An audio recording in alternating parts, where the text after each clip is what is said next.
Hello, and welcome to the Board of Assessment Review Training. My name is Aaron Lushman Randall, and I'm an employee here at the Department of Tax and Finance here at the Syracuse office of ORPS. And joining me today is Donald Weber, the Real Property Tax Director of Onondaga County. Say hello to the good people who are taking this Board of Assessment Review training, Don. Hi, everyone. Welcome to our class. Now, if you're taking this class, it's because you've been appointed or reappointed to the Board of Assessment Review in your town or municipality. And typically this training is given by county directors in your county. Anything to add to that, Don? No, well, typically we take it when you're appointed or reappointed. So it's usually once every 5 years, but once every 5 years, so that's not necessarily the case. But we're going to do this, I think, for the first time in a video format, and you may see us again in the future. And with that, we'll get started here with the PowerPoint we've got for this class. And there's myself and Don Weber. And if you've got questions about this class, we're going to mention this a couple times throughout the presentation. If you've got questions about this class or anything that Don or I say, your best bet is to go through your Real Property Tax Director in your county and direct your questions to them. Our outline for today, we're going to start with an overview of what the Board of Assessment Review is and that sort of thing, and what is the system of real property taxation in New York State, and it's the assessment of real property in New York State. And then we're going to talk about the makeup of the board, you and your colleagues there who are going to be reviewing properties and their assessments in your town or municipality. And then we're going to talk about what happens on grievance day, the main day for every Board of Assessment Review. That's the key date for every Board of Assessment Review member, and how that hearing should go, and what you should do, is some best practices, some sort of do's and don'ts of holding the hearing on grievance day. And then we're going to talk about what's a good strategy property owners should use as far as what would be a good argument for them to make that their assessment is incorrect and that sort of thing, and what you should be listening for when people are offering their opinions on what they think their property is worth. And then from there on, you're going to be making your decision upon, did the property owner present good evidence that their assessment is incorrect and that sort of thing, and you're going to make your judgment as far as that goes. And then lastly, we're going to talk about possible second meetings of your Board of Assessment Review to correct errors that may be on the assessment roll or that sort of thing, and what's the timeline for that and the importance of that. And we'll begin with Unit 1, the Board of Assessment Review. Real property tax in New York State is an ad valorem tax.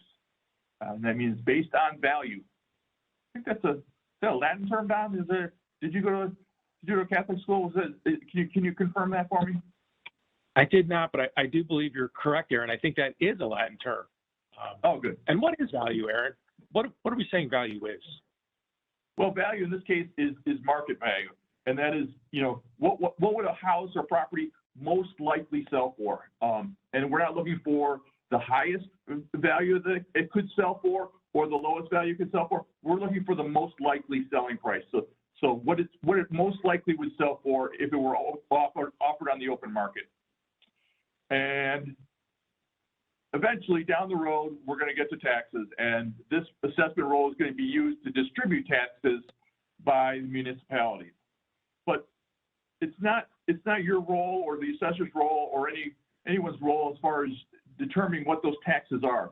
That comes to the municipal budgets and elected officials who determine that. This is really just the distribution of that, and having a fair assessment roll helps to make sure that everyone pays their fair share of property taxes and not more than their fair share. And property owners can only grieve their assessments, not their tax amount. So although you may think that someone is paying a lot of property taxes for their means, that's not your role in this. Your role is strictly to look at value. Is the property worth that? Is the assessment accurate, or did the property owner present good evidence that the assessment is not accurate? So the other player in this, besides the property owner, is the assessor, and the assessor has a role in this process as well. And their job is to discover, list, and place all real property on the assessment roll, and they establish a market value of July 1st of the prior year. And that gives the assessor time to determine what the market value is on the roll, instead of asking them to figure out what the market value is on today, looking at sales that have barely come in. It gives them time to look back at a prior date and determine what the market conditions were on that July 1. And then they're going to assess the property based on the condition of the property and the ownership of the property as of March 1st. So who owned the property on March 1st? What was the condition of the property on March 1st? Was the new house half constructed on March 1st? Then maybe it's half the value of the house. Was the house torn down in February? Make sure the inventory is accurate on March 1st. And that's also the date for exemption eligibility. Property owner might be a member of the clergy, or they might be a veteran. If they get their exemption application into the assessment office by March 1st, they can qualify for a reduction in their property taxes based on the exemptions that they receive.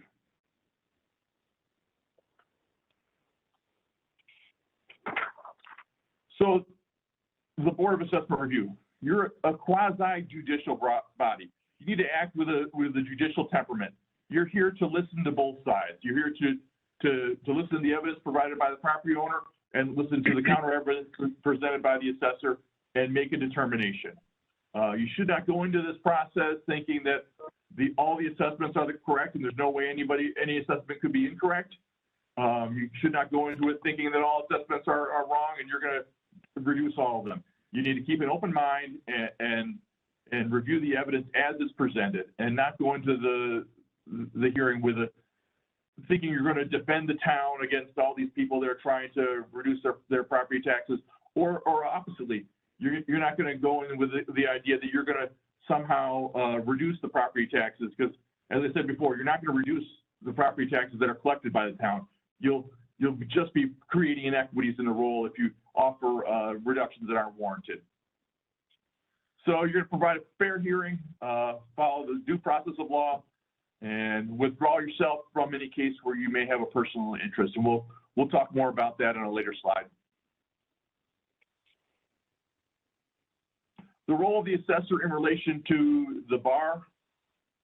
So, I mean, like I said before, the assessor files the tentative roll on May 1, and then a notice in the paper and a notice with the town hall or the municipal hall that the tentative roll has been filed, and also announces what date the Board of Assessment Review will be meeting. In most towns in New York State, it's the 4th Tuesday in May. So there are some provisions when it wouldn't be that, but in most cases, that's the date when the assessor announces the Board of Assessment Review will be meeting. And the assessor sits with the roll. So if a property owner wants to come in and see what their assessment is, they can come in and look at the paper document, the assessment roll. Now in New York State, you can also go online and look at all your assessments and every assessment in the town. The entire assessment roll is online now. So go to your town website or your county website, and you can find the tax roll, the assessment roll on there. I think since we're throwing a lot of dates here, that's all right. I just want to jump in since we're throwing out a lot of dates here. I think it might be a good time to point out that the dates that we're mostly going to focus on in this class pertain to towns in New York State.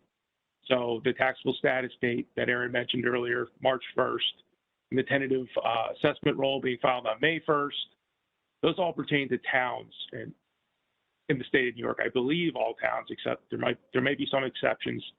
Cities may have different dates for these. So if you're a Board of Assessment Review member for a city or a village assessing unit, your dates might differ. So know what the dates are in your municipality. Talk to your assessor and find out what they are. We're going to focus, because 95% of the municipalities in the state adhere to this schedule, we're going to teach the class to this schedule, but just keep that in mind. Right. And the assessor has a right and a duty to attend all Board of Assessment Review public hearings. They should be there defending their assessment and discussing what they determined was the value of the property and how they came up with that value. And the assessor has a right to be heard as well. And, you know, just because the assessor, you know, presents the assessment on the assessment roll doesn't mean they can't also defend that assessment. They have a right to be heard. If a property owner comes in and says, I think I'm too high because of these reasons, the assessor has the right to say, I think your assessment is correct because of these other reasons. And they have a right to be heard and their minutes recorded in with any complaint.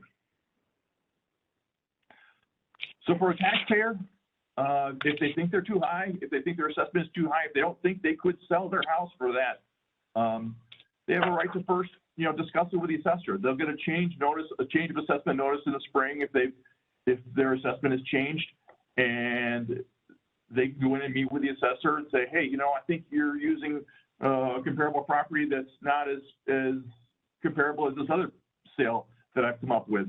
And they can discuss their property with the assessor. And a lot of times they can find satisfaction, they can find a resolution to their differences in opinion of value just in meeting informally with the assessor. But there's times when a property owner can't come to an agreement with the assessor and thinks the assessment is too high. And if that's the case, then they need to go to see you folks at the Board of Assessment Review. And if after that they decide, you know, the Board of Assessment Review didn't give me what I wanted or weren't able to reduce my assessment to where I think it should be, the next step for 1, 2, and 3 family residential properties, they can go on to small claims. And for all of the properties, they can go to certiorari, tax certiorari. So that's the process for a taxpayer to grieve their assessment. First, informally with the assessor, then to the Board of Assessment Review, and then judicial review after that. Here's a lot of the dates that we were just talking about. July 1 is the valuation date the prior year. Taxable status date, March 1st. May 1 is when the tentative roll is filed. And then the 4th Tuesday in May in most places would be the grievance day. If you're a small town or you share an assessor with another town, you're with assessor in more than one town, the assessor can't be in 2 places at once. So one town would have 4th Tuesday in May as their grievance day, and the other town would have a different date determined by the town board prior to grievance day. And then the final roll comes in on July 1. That's sort of after you've made your changes, you enter all your stipulations. That's the next date, and then from there it goes on to the tax roll and making taxes from that. So, anything else there, Don? No, I think that with that slide, the main takeaway was that, you know, assessment roll was a static thing. It's filed once a year. It's not a living document, you know. So there's a pretty long process there in place to establish that roll. We went all the way from July 1 of the previous year as the valuation date to July 1, whole year later when that roll got finalized. So it took a whole year to do that. And, you know, to change an assessment can't happen in the middle of a year. It can only happen on a final assessment roll. So I think that's the point we're trying to make there. Okay. And with that, I'll hand it off to Don, who's going to talk about assessment of real property here. Okay, so I'm going to take over Unit 2. The first slide here. I think this was kind of a repeat of earlier, but in New York State, the property tax is what's called an ad valorem tax, which means it's based on the value of the property. And we're going to talk in a couple of slides here about what does value mean. And it means essentially, as Aaron said earlier, what would it sell for? So your assessment's not based on necessarily how many square feet are in your house or how many acres are your land. It's based on what would it sell for. You could have 100 acres that would sell for less than 3 acres. for whatever reason. It's less desirable. So it's the assessor's job to figure out what the value of property is, or it's their job to put their own estimate of what they think the value of the property is and make that the assessments.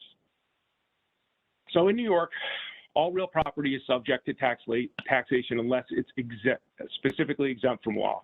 And those exemptions are all listed in the real property tax law. And property owners, for the most part, have to apply for those exemptions with the assessor. If you don't apply for it, you're not exempt.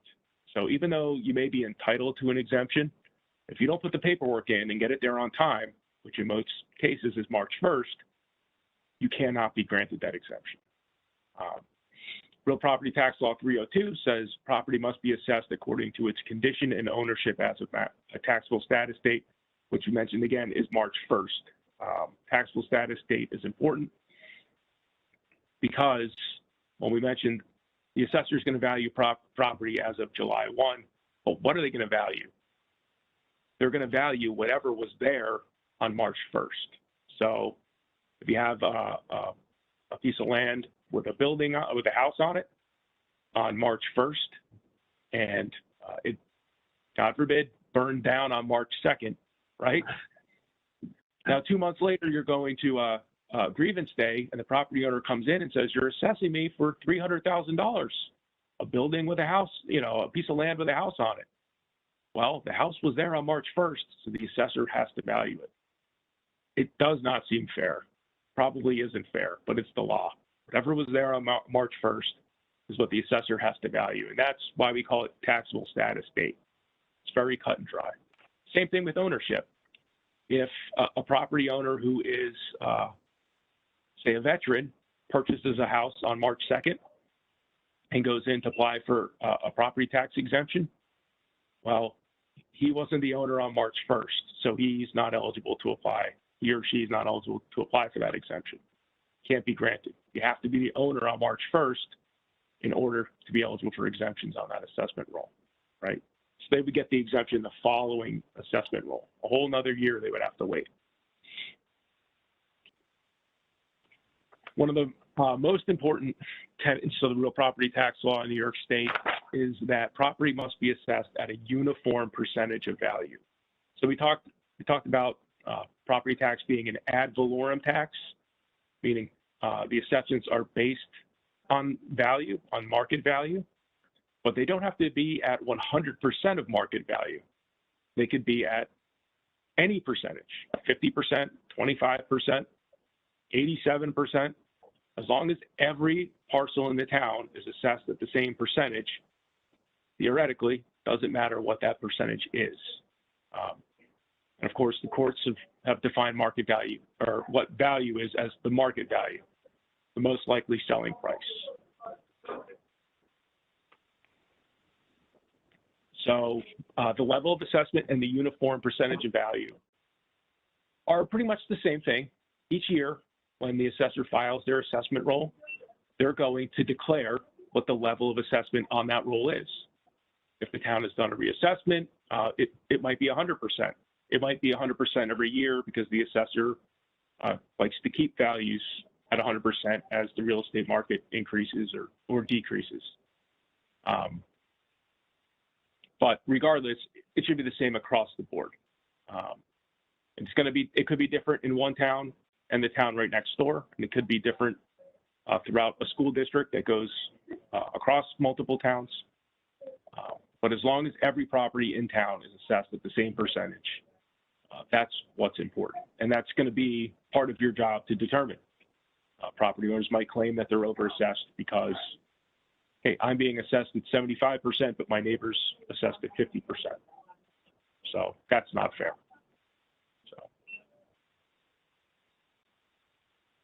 So the level of assessment is determined, we just said this, by the assessor annually, so it doesn't have to be the same every year.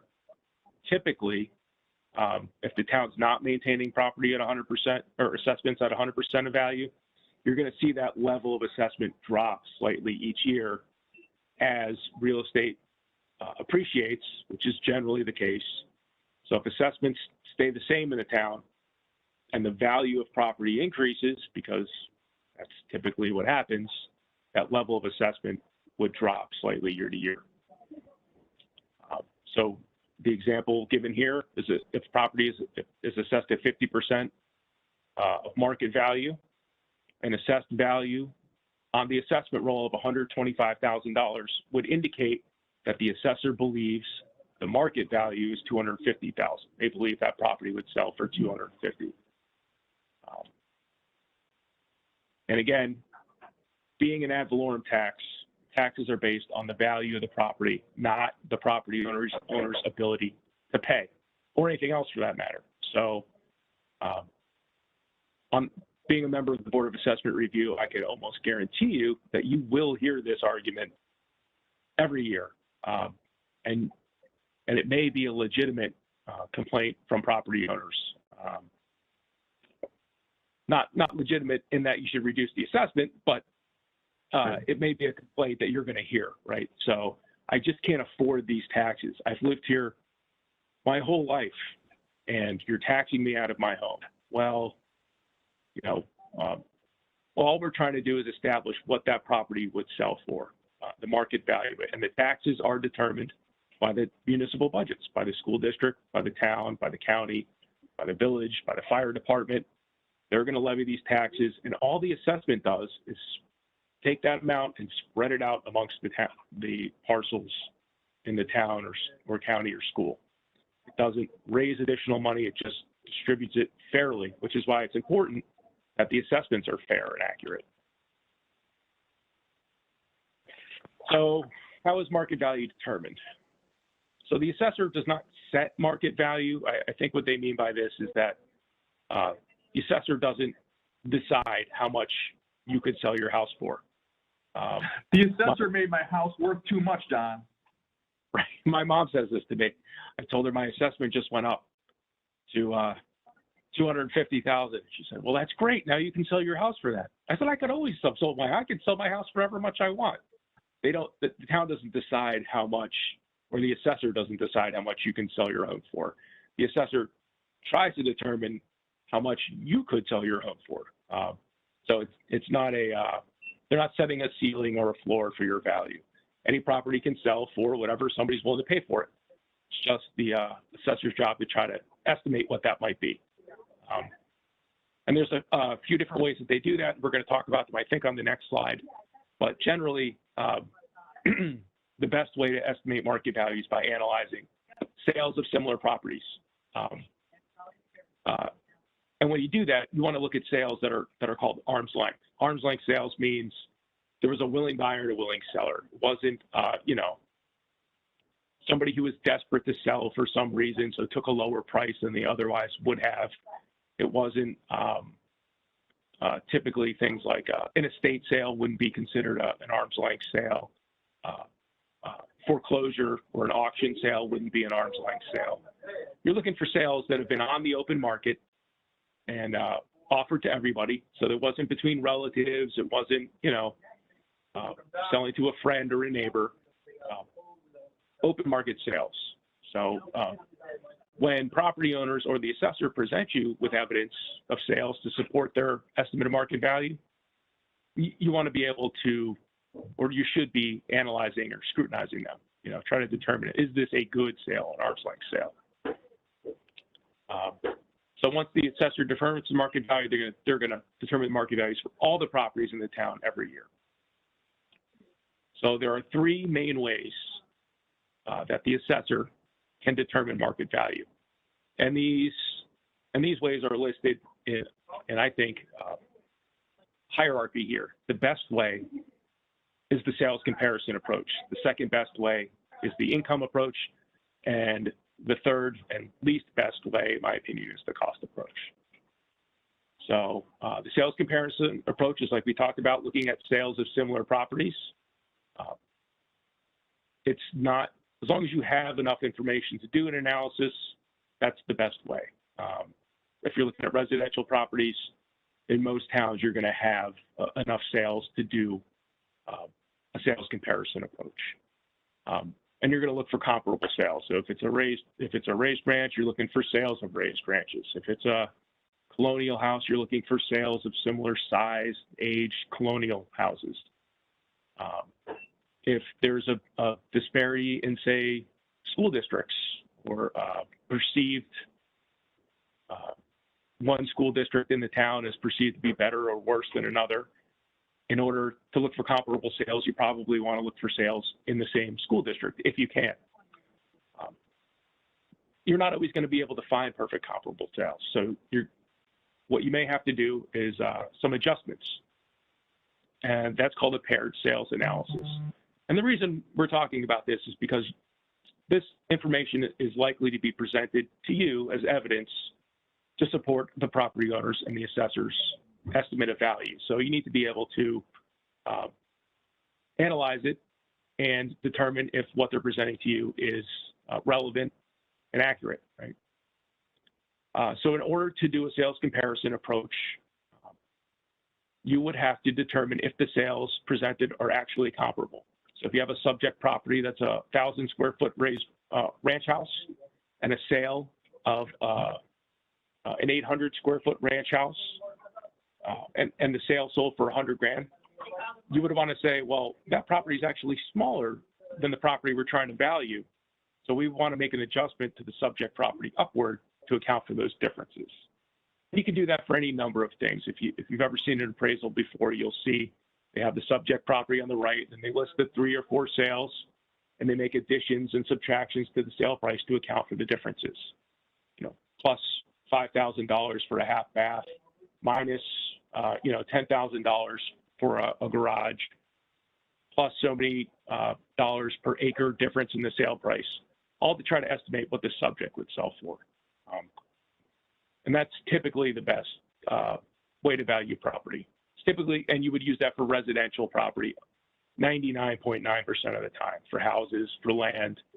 When you get to commercial properties, you're going to see that there really usually aren't that many sales. And even if there are sales, they're probably not, the odds of them being comparable to the property you're trying to value are not great. So the income approach is typically used for commercial properties. Is there anything you want to jump in here and remind me of, Aaron, before I get too far off course with the sales comparison approach? Sounds good.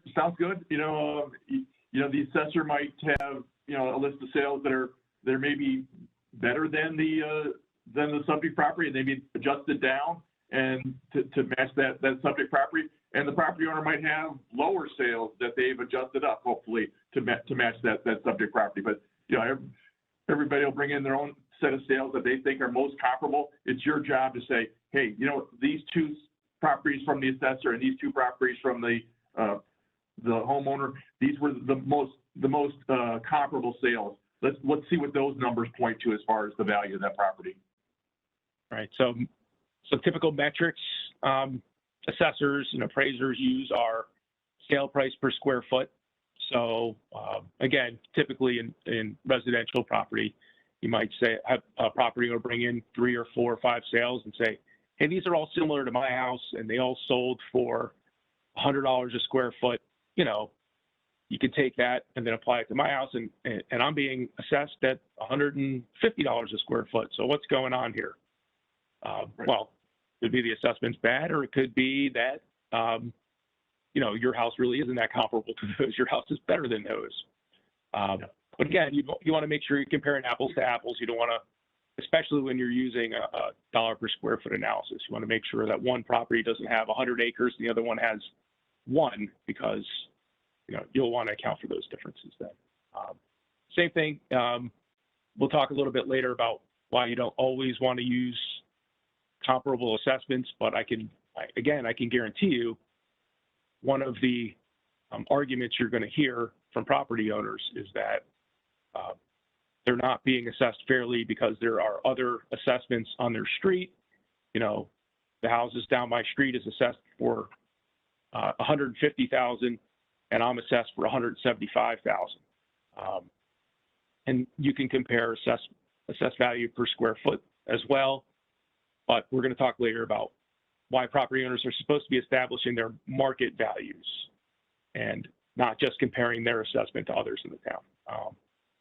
But again, that's for residential property, and I imagine you're going to spend the bulk of your time on that, on grievance day, residential parcels. So the income approach is typically used for commercial properties because there aren't many sales. So nobody here is expected to be a commercial real estate appraiser, but some of the things we'll point out or how the income approach works is you take the income that would be derived from the rental of the building and use that to estimate how much the property would sell for. And you do that by taking the income, subtracting the expenses, and using a capitalization rate, which is almost like an investment rate to try to figure out what the property would sell for. I guess that's, I don't know if I do a great job explaining that, but without getting into a commercial appraisal class, that's probably the best we can do. One thing I'll tell you to look out for with the income approach is you may hear property owners come in and ask for and provide you with, or the assessor, with income and expense information showing how their property doesn't make any money. In fact, they're losing money, and therefore the property is worth less or worthless, one or the other. But you should really analyze that information closely if you can. Property owners, the assessor to value these properties should be using market rents and market expenses. One of the examples I'll use because, and I think you'll see it in the video later too that we're going to show. If a landlord rents his or her apartments for $500 a month and has expenses that don't support, really any net profit on the building, the assessor might say, well, yeah, that's all well and good, but really you should be renting those apartments for $1,000 a month. You're not charging high enough rent. The market supports higher rents. The only reason you're not making money is because you're a bad business person. That doesn't mean the building itself has less value. So you're looking at for what a new buyer would pay for that building. Not bad management is not an excuse for a low assessment or a decreased market value of the property. So keep that in mind. If a property owner comes in and they're telling you they have 99% expenses on their building, that's bad management in most cases. It's not going to be that the assessment is too high. So what do you do if the income approach is difficult to determine and there are no sales? Then you can rely on the cost approach, and you would use that on unique properties. Hopefully, one of the examples I would use would be a bowling alley, property that's built for a specific purpose. It's usually owner occupied. There isn't much rental information for properties like that. So the cost approach would use what it would cost to build that property new and then depreciate it based on how old it is. The reason that's not a great measure is that, I think in many cases that the depreciation could be subjective. It's difficult to do the work that's necessary to build the depreciation curve that replicates market value, especially when you don't have sales to support that and which you wouldn't have on unique commercial properties anyway. So, and you're probably only going to see that argument from appraisers, if you happen to come across a commercial appraisal. So I wouldn't worry too much about that, but that's where you're likely to see that. Another thing to keep in mind, since I'm rambling on here, is that, and I hear this from you, that's okay. Thanks, Aaron. I teach this class every year. And I do hear quite often Board of Assessment Review members ask me, like, what is the number? Like, how do we know, like, what's the secret formula? Like, how are assessments supposed to be determined? Like, there is no right answer. It's part science and it's a little bit of art. So It could be using the sales comparison approach. It could be the market approach. It could be, the assessor looked at sale price per square foot, but there is no right answer per se. You could have two of the best appraisers and assessors in the world standing in front of the same building, and you ask them each individually to what the market value is. They could come back with completely different numbers, but they're likely to come back with at least slightly different numbers. So there really is no right answer. It's what they're estimating a willing buyer and a willing seller would pay for that property. So, and you're looking to be what's that? It's hard to do, right? I think so. Right. It's not an easy job. It's a thankless job. For assessors. Let's keep going. All right. Yeah, we spent a lot of time there, but I think it was worth it. The assessment of real property. So what is a reassessment? Not every town does a reassessment every year. Your assessor is going to file an assessment roll every year, and every assessment roll is its own thing. But a full town-wide reassessment is the systematic review of all property in the town. So they're putting brand new assessments on every single property. Maybe not necessarily. They might have looked at it and said, well, I think it should stay the same, but it was reviewed and new assessments were established. It's not necessarily an appraisal. It might not be that the assessor went out and stood in front of every single house and measured every single house. They might have done what we call computer-assisted mass appraisal. They look at the town as a whole. All this information for every property is in their database. I think this is on the next slide, Aaron,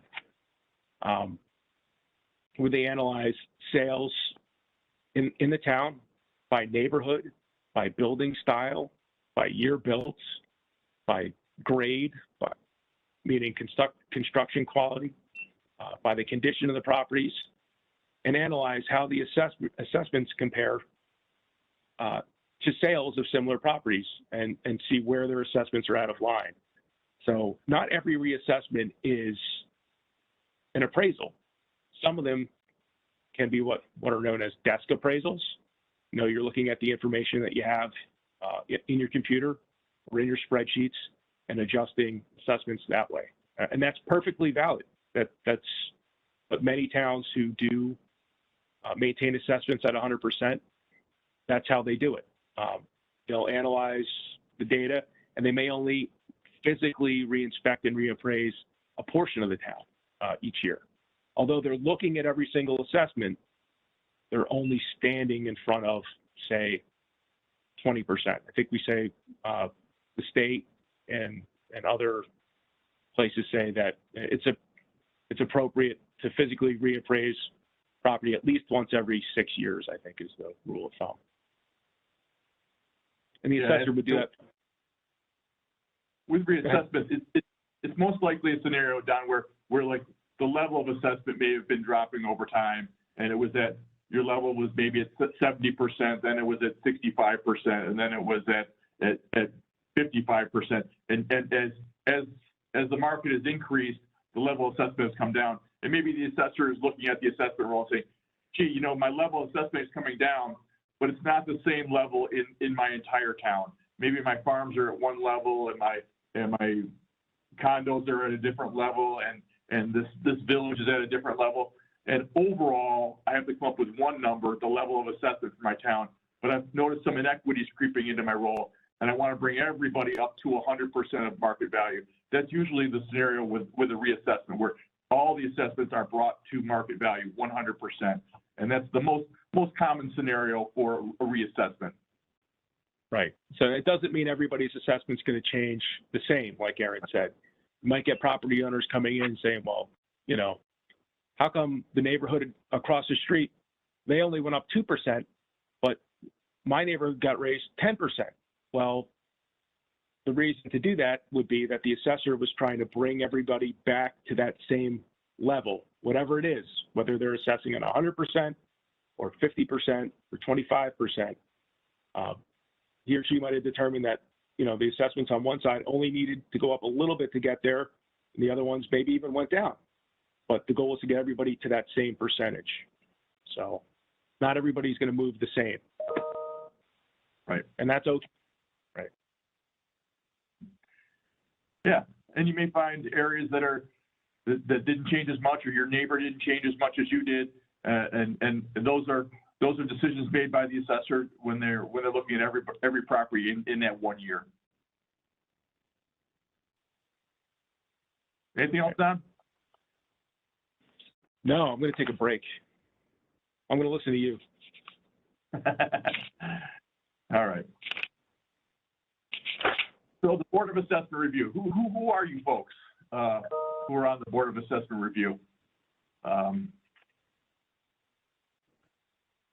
You're appointed by the legislative body. You're appointed by the town board or the city council or whatever the municipality you're representing. Composed of 3 to 5 members. It's often 3, it's often 5. I almost never hear of 4 because 4 is like a poor version of 5. We'll get to that. So 3 to 5 members, 5-year staggered term. So if you have 5 board members, one will get reappointed this year, one will get up for appointment next year, down the road. So each one will have a staggered term there. And then for 3 board members, it'd be every other year you'd be reappointed there. So what are your qualifications? Yeah, you don't have to be an appraiser. You don't have to be a real estate agent. A general knowledge of property values in your town. If you're the type of person who likes to read the Sunday paper and look at all the prices, and when your neighbor's house sells, you go and look it up and see what they sold for, and oh, look at that. And when your old house you used to live in sells again, you look that up. If you've got a general curiosity and you're aware of property values in your town, you may be a good candidate to be on the Board of Assessment Review. It would be great if real estate agents or appraisers were on the Board of Assessment Review, but it's not necessary. You must be at least 18 years of age and a U.S. citizen. That's pretty straightforward. The 4th bullet there, you must be a resident of the municipality, and that's the key word there is resident. You don't have to own property in your municipality. If you're renting an apartment in a town and you've got an interest in serving on the Board of Assessment Review and you've got good qualifications, then you're a candidate to be a member of the Board of Assessment Review. And then you have to file an oath of office with the town clerk. Pretty straightforward there. You need to be impartial. Don't go into this with a bent on changing all the assessments or not changing all the assessments. Be objective. Let the evidence speak for itself. Let the evidence steer your decision as far as how you're going to make your determination.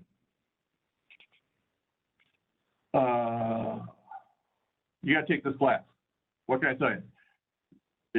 Upon appointment or upon reappointment, you've got to take this class. So at least every 5 years, you'll be taking this class from Don or one of his colleagues. The real property tax directors from your county will administer this class, and they'll tell the state of New York who's taken it and provide proof that they've taken it, and you'll receive a certificate that you've attended this class. And hold on to that, because 2 years from now, when Don gets your name mixed up with somebody else's name, you want to make sure that you've got your certificate. I attended that class with you, Don. I sat through those 2.5 hours, 3 hours. I want to make sure I get credit for that class.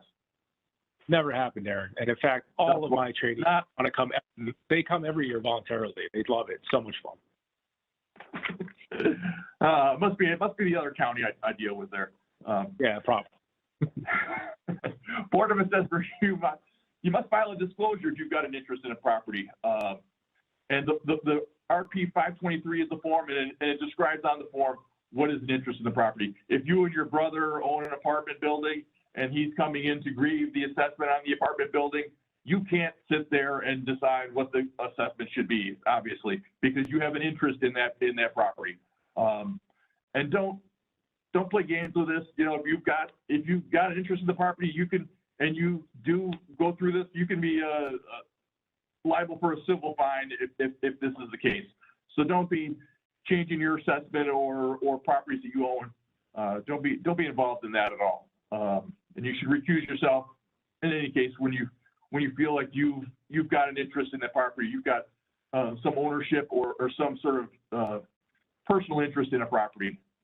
This is the point where I mentioned that there was a new law passed a few years ago where neighboring towns or not even neighboring towns, two towns could get into an agreement where town A agrees to hear grievances from the properties in town B where the properties are owned by Board of Assessment Review members. So you can get into a reciprocal relationship with two towns where they say, hey, you know what, I've got people on my Board of Assessment Review. I don't want their properties being heard before my Board of Assessment Review. Can they come to the town next door and can we hear the cases over there for members of my Board of Assessment Review specifically? Yeah. But you got to do that beforehand. You got to have that in place before grievance day. And if you're not sure, just recuse yourself. You know, right. If there's any, it's the old, you know, how would it look in the newspaper? You know, there's no right. reason for you to vote on. There's 4 other members.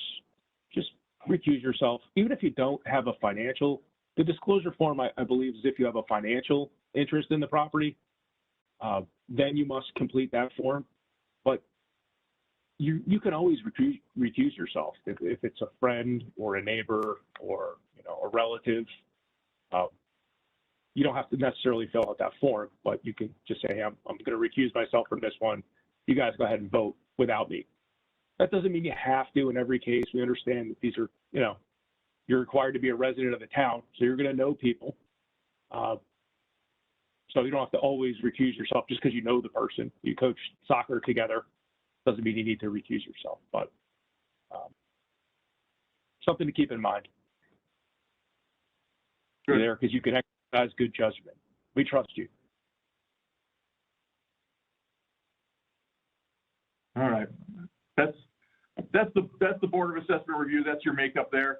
Your key date, your key is the big day when you're on stage is grievance day.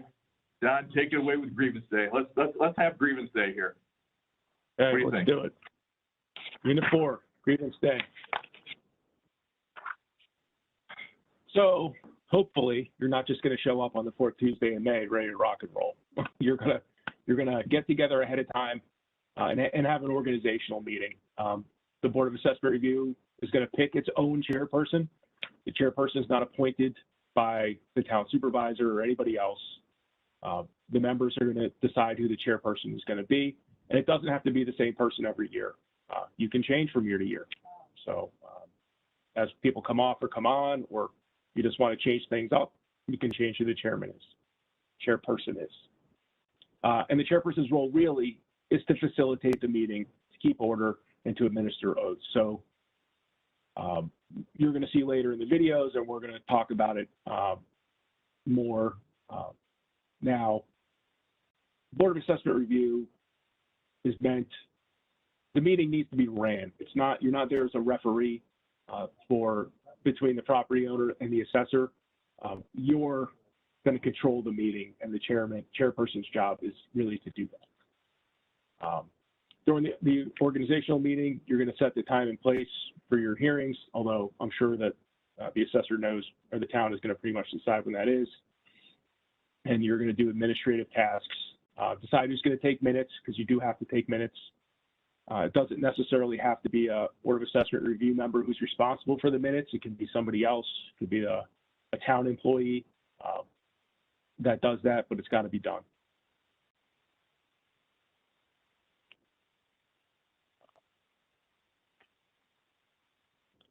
So at the informational meeting, you might want to invite the assessor just to kind of ask, hey, what did you do this year? If it wasn't a full-blown town-wide reassessment, you might ask the assessor, well, what should we expect? Were any neighborhoods that got raised or lowered, or what's going on? Are we going to have 500 people, or do you think we're only going to have 5 people? Just to get a sense of what's going to happen this year. You might also ask the assessor to describe their techniques and their methods for valuation. We talked about what that might be earlier, so I'm not going to dive into that again. You can also discuss any changes in the law.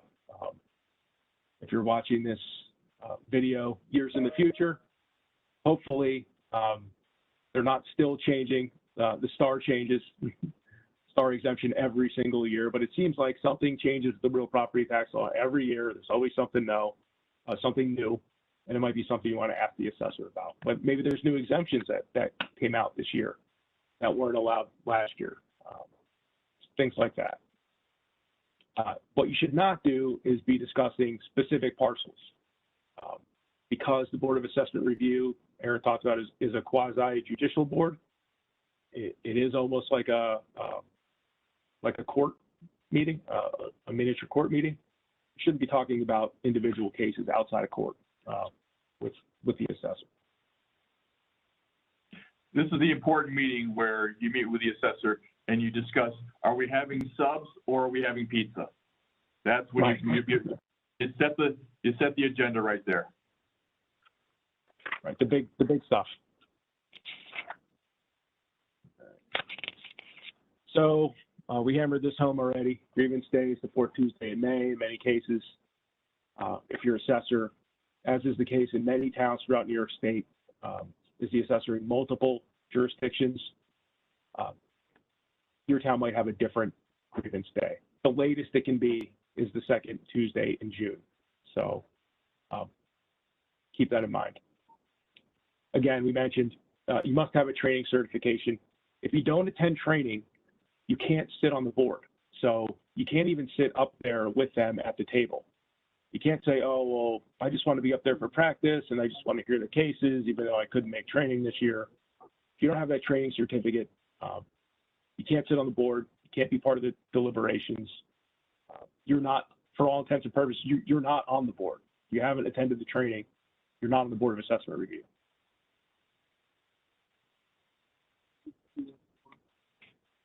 So at the meeting, what's the assessor's role here? I think Aaron, is going to touch on this later, but the Board of Assessment Review is like the judge, the property owner is like the plaintiff, and the assessor is like the defendant, right? So the assessor has rights. They're there to defend their assessments. They have to be at the Board of Assessment Review meeting. You can't ask the assessor to sit outside and then just talk to the property owner one-on-one and then bring the assessor in later after you've heard the property owner's side of the story. No, the assessor has to be present for the entire meeting so that they know what's heard and what's said. And that's the way it has to be done. It's not even an option. They have the opportunity to be heard, to present their own information because they have to defend the assessment. The assessor also has the right to ask for an adjourned hearing for complicated cases, and if the property owner files for grievance within 3 days of grievance day. So there in larger towns or even smaller towns, the assessor needs time to prepare. If somebody walks in on grievance night, with their grievance form and a stack of evidence, and the assessor, this is the first they're hearing of it, they need time to be able to prepare their defense. They can ask for an adjourned hearing, which means the Board of Assessment Review would have to come back at a later date to hear that case. And you should grant that request for an adjournment. The assessor also has the right to have their assessment considered to be correct unless proven otherwise. And you're going to see a slide later. We put this in neon lights if we could. The assessor is presumed correct unless the property owner convinces you that they're wrong. So if the property owner comes in and just yells and screams and kicks, doesn't actually present any evidence of why the value that they're asserting is correct, then you have no basis to overturn the assessment. You need a basis to overturn the assessment.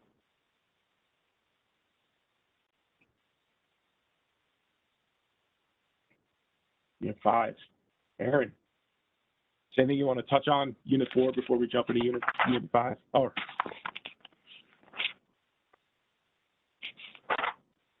No, looks good. All right. Thought I lost you for a minute there. All right. So holding grievance hearings. So grievance hearings are held in accordance with the Public Officers Law, Article 7, which means they have to be open to the public. There should be room for people to sit and watch the meeting. You don't want to be calling, you don't want to imagine a scenario where property owners are waiting out in the hallway in line, and then you call them in one at a time and you close the door and you have this meeting behind closed doors. That's not how it works. It should be out in the public, like a court, like traffic court would be, same type of setup. Is there another example you can give, Don? I like night court or Judge Judy. I know you love my Judge Judy example, right? You look out and out behind him and you see all the people sitting out there, right? It should be open. It's a public hearing. In many cases, some towns might videotape it. You're taking minutes. If you're going to videotape it, that would count as minutes. It might be one of the lesser, most exciting things to watch, but I can imagine a town streaming it on their website. That would be appropriate too. And that's just for the hearings. For the hearing only. You're going to make your determinations later in an executive session, which means that is behind closed doors. So if you picture the courtroom, it's kind of like Judge Judy, but you're not going to be swinging the gavel right then and there, making your determination in a public forum, right? You're going to take the information that's presented to you, and you're going to say, thank you very much, property owner. Thank you very much, assessor. We will review this information and we will let you know what our determination is, right? So none of that. I know you might have got excited, some of you new members, thinking you're going to pound the gavel and make your decree, but that's not how it works. And you can imagine how that might go over anyway. The Board of Assessment Review is going to conduct your hearings as a body, which means you're all going to act together, you're going to sit together, and you're going to vote together. I think what we mean by this slide is there are certain instances where this could happen, but in general, you're not going to divvy up your grievances. So if you got a 5-member board, you can't say, all right, Joe's going to take, the first 5 grievances, and Sally's going to take the next 5, and Joan is going to take the next 5, and divvy them up. You got to act all together as a board for all of the grievances. One other thing I will mention is that grievance day has got to be at least 4 hours, not necessarily continuously, but it's got to be 4 hours between 9 a.m. and 10 p.m. And 2 of those hours have to be after 6 p.m. So 4 total hours between 9 a.m. and 10 p.m., 2 of which must be after 6 p.m. That's the minimum. Question. Thank you. In order to hold a meeting, a quorum is required, which means the majority of the board members must be present. If you're a 3-member board, at least 2 members must be present. If you're a 4 or a 5-member board, at least 3 must be present. And it doesn't matter how many members of the board there are. So if there are vacancies on your board, say for whatever reason, you're a 5-member board and one person got ill and 1 seat is vacant, you're still a 5-member board, even though there are actually only 3 people there on grievance day, which means all 3 of you have to show up, and then all 3 of you must vote to change an assessment, right? So it's not it's not a majority of people present, it's the majority of members that make up the board.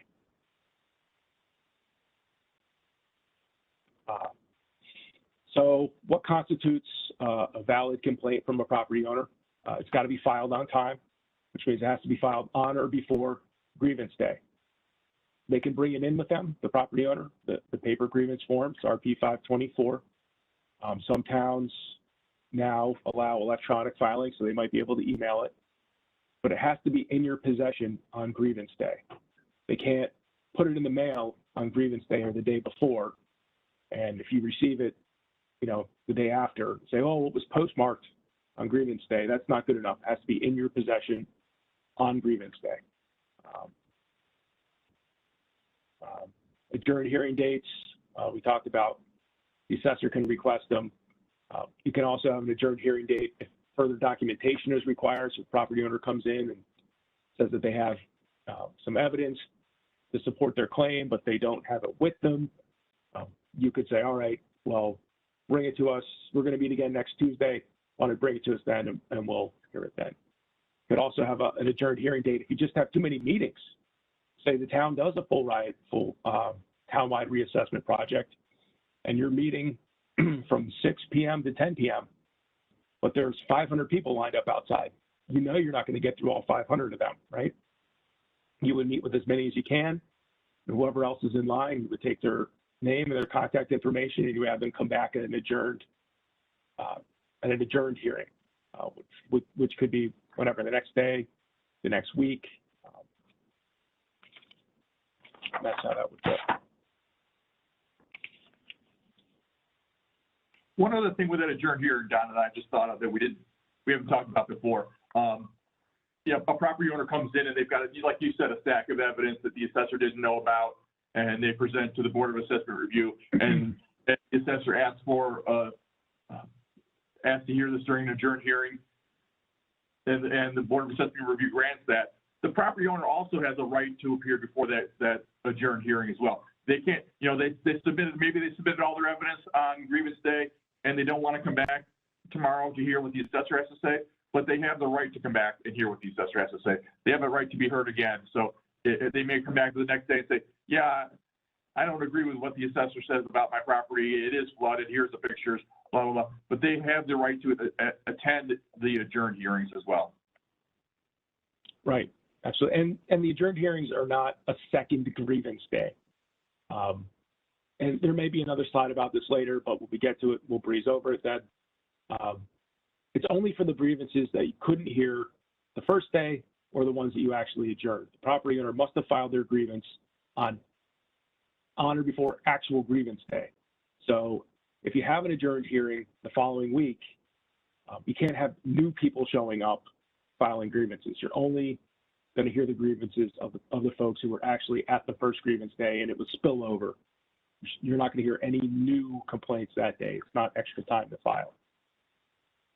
So the seating arrangement. So how are you going to set things up when you're doing Board of Assessment review? You need a room that's open, accessible to the public. In a lot of towns, it's in just rubber. They have town board meetings. It's going to be there, or maybe where they hold traffic court in your town. Might be in that room.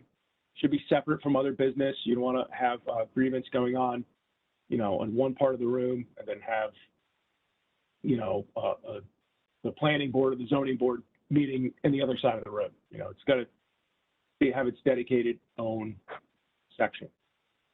The setup typically it should provide separation between the Board of Assessment Review, the assessor, and the taxpayer.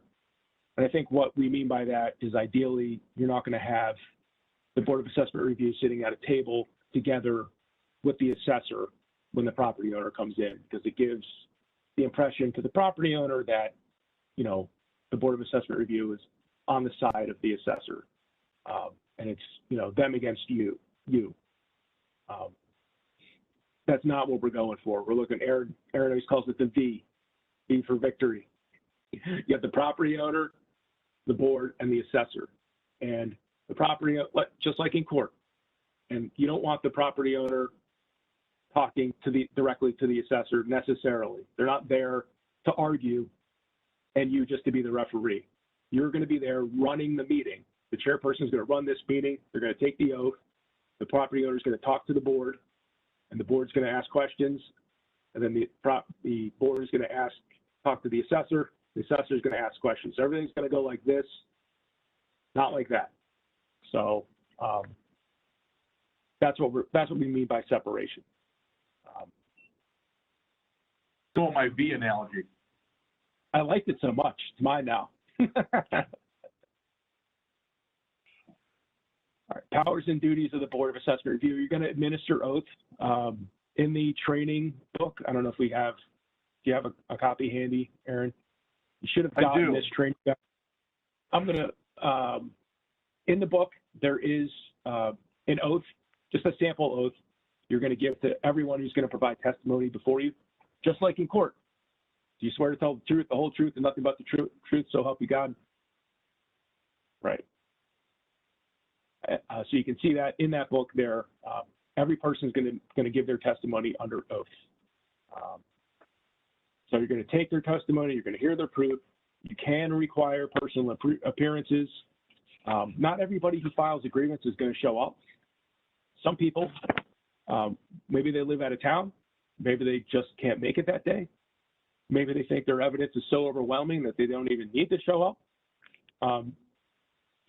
They're not required to, but you can require them to. And I would use that power sparingly, only for some extraordinary circumstances if you needed to actually talk to somebody about the information that they provided. You can also require more information. There's some things you can require, some things you can't. You can't require, the things that you can require are things that the property owner or the assessor volunteers.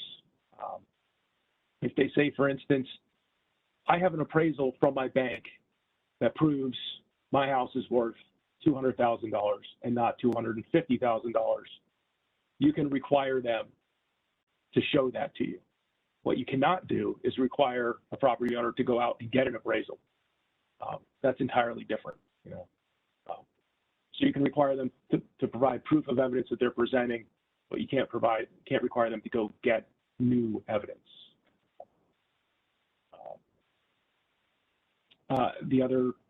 The main function, of course, of the Board of Assessment Review is to determine the final assessment. And we're going to talk about it later, but the final assessment that you have the power to grant must be lower than what the assessor had on the assessment roll, but cannot be lower than the amount that the property owner is requesting. So.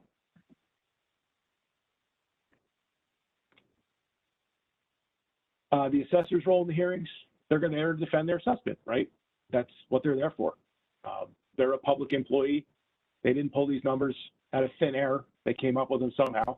They should be able to explain to you and to the property owner where this assessment came from, how they determined it.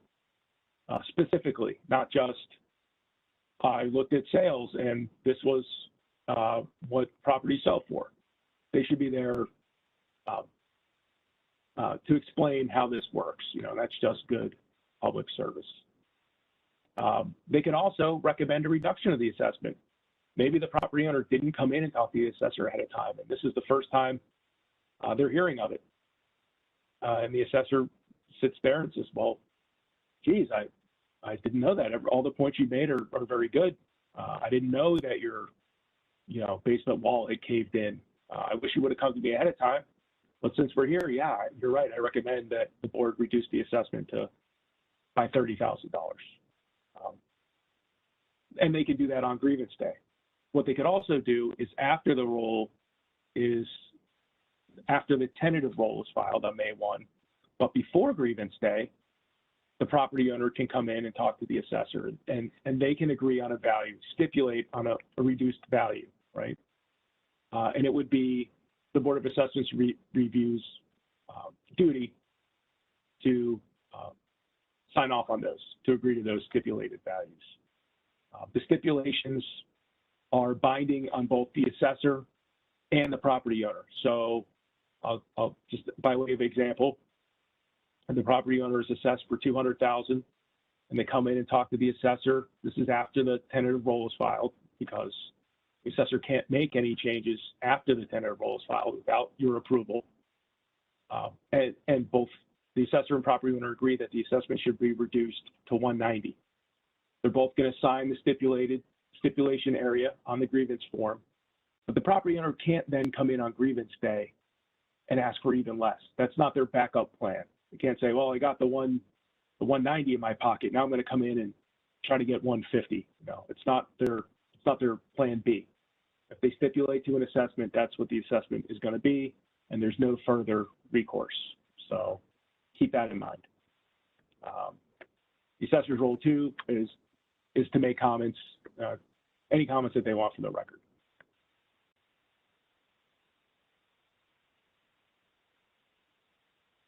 And also the assessor shouldn't be talking to the board outside of the hearing. Come back to my office and I'll show you some of the comps after we're done meeting here. That should not be taking place. All evidence that the assessor could present, and any evidence they're going to provide should be provided during the public meeting and not separate from the Board of Assessment Review meeting. Right.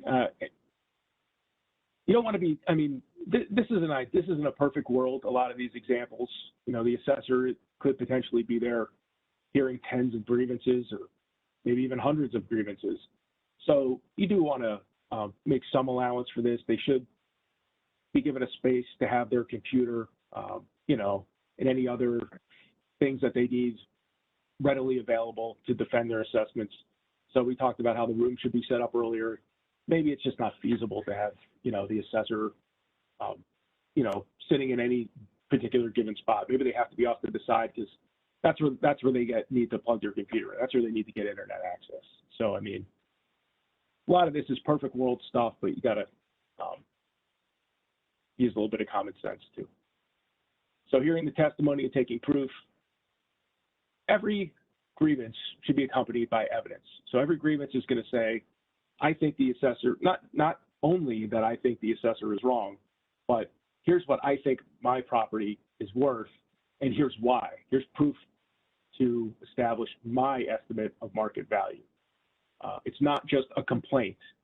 It's evidence and proof asserting why the assessor is wrong. Complaint can offer the complainant can also offer additional documentation at the hearing. So they're going to file their grievance form either at or before grievance day. Hopefully, they've got their evidence accompanying that, so you and the assessor, or I think the assessor, can view it before grievance day. But they can show up with new evidence as well. Hey, in the meantime, this other house sold right down the road. I just want to point that out too. And that's fine. You're going to take all oral and written testimony. It's taken under oath. We talked about earlier, there's an example of the oath in your training booklet. And every person that testifies is going to be sworn in individually. And you can remind them that they're all giving their testimony under oath.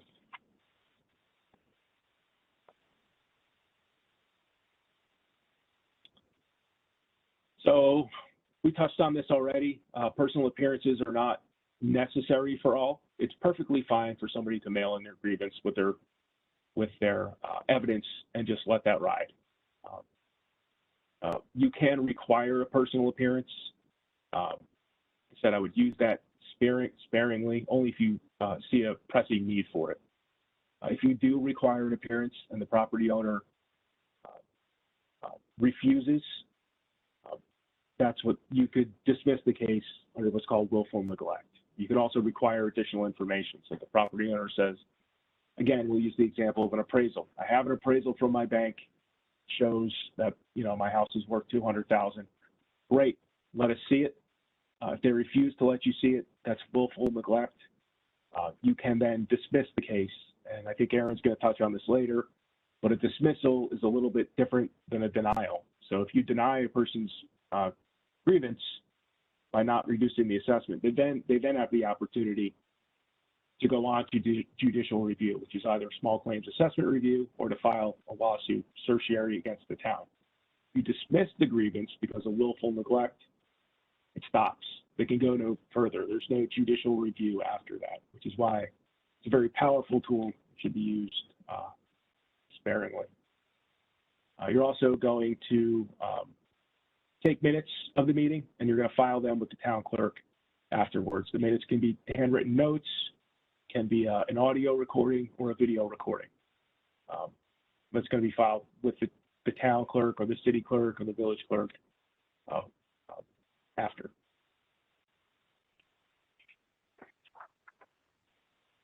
So on grievance day, you're going to keep an open mind. We've talked again about this.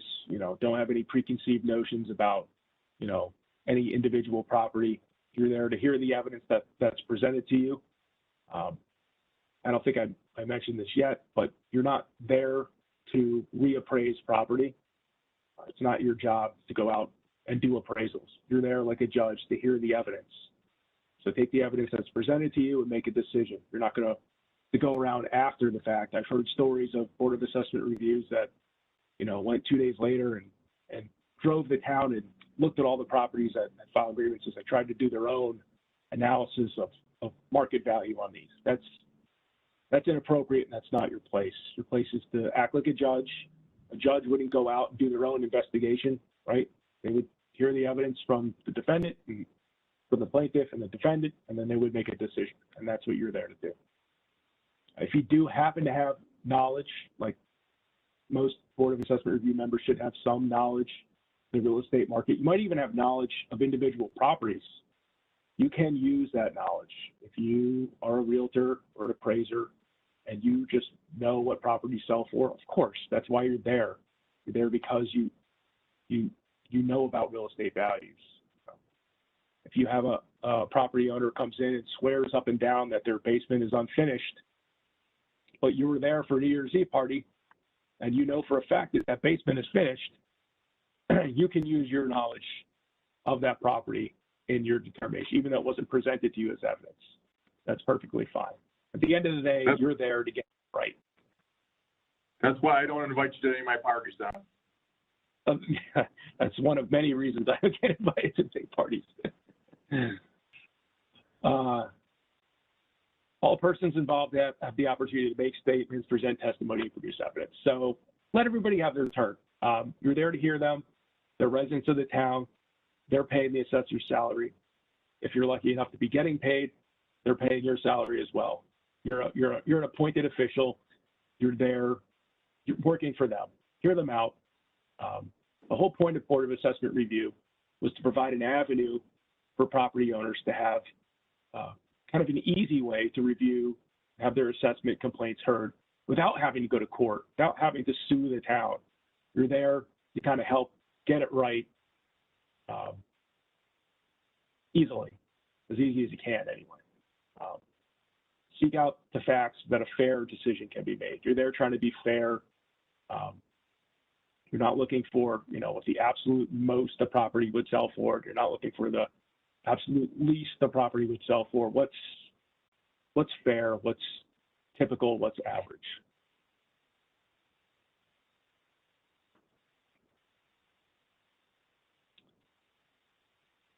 So holding grievance hearings. Control the hearings at the discretion of the Board of Assessment Review. This is Aaron's famous V again. You're going to question the complainant, the witnesses, and the assessor. You're going to, that's right, it's upside down. I guess it depends where you're sitting. I like to sit up here.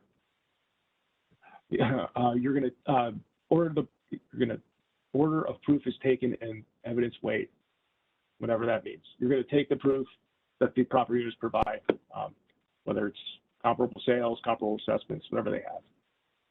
And you should exercise common sense in conducting an orderly hearing. So again, you're not there as a referee. This is not the opportunity for the property owner to come in and raise hell and really let the assessor have it in a public forum. And, that's not what we're doing here. It should be an orderly hearing conducted in an orderly manner.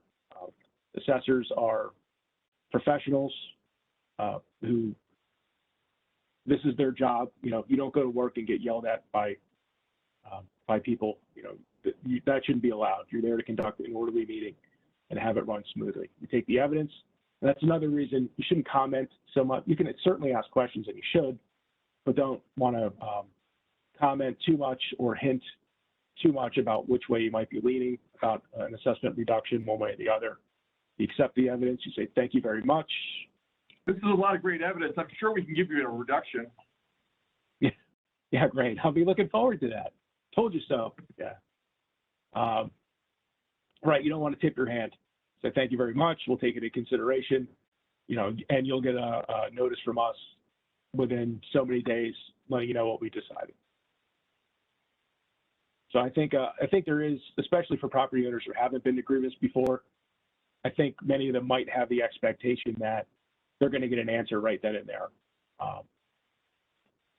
So they might be surprised to hear that.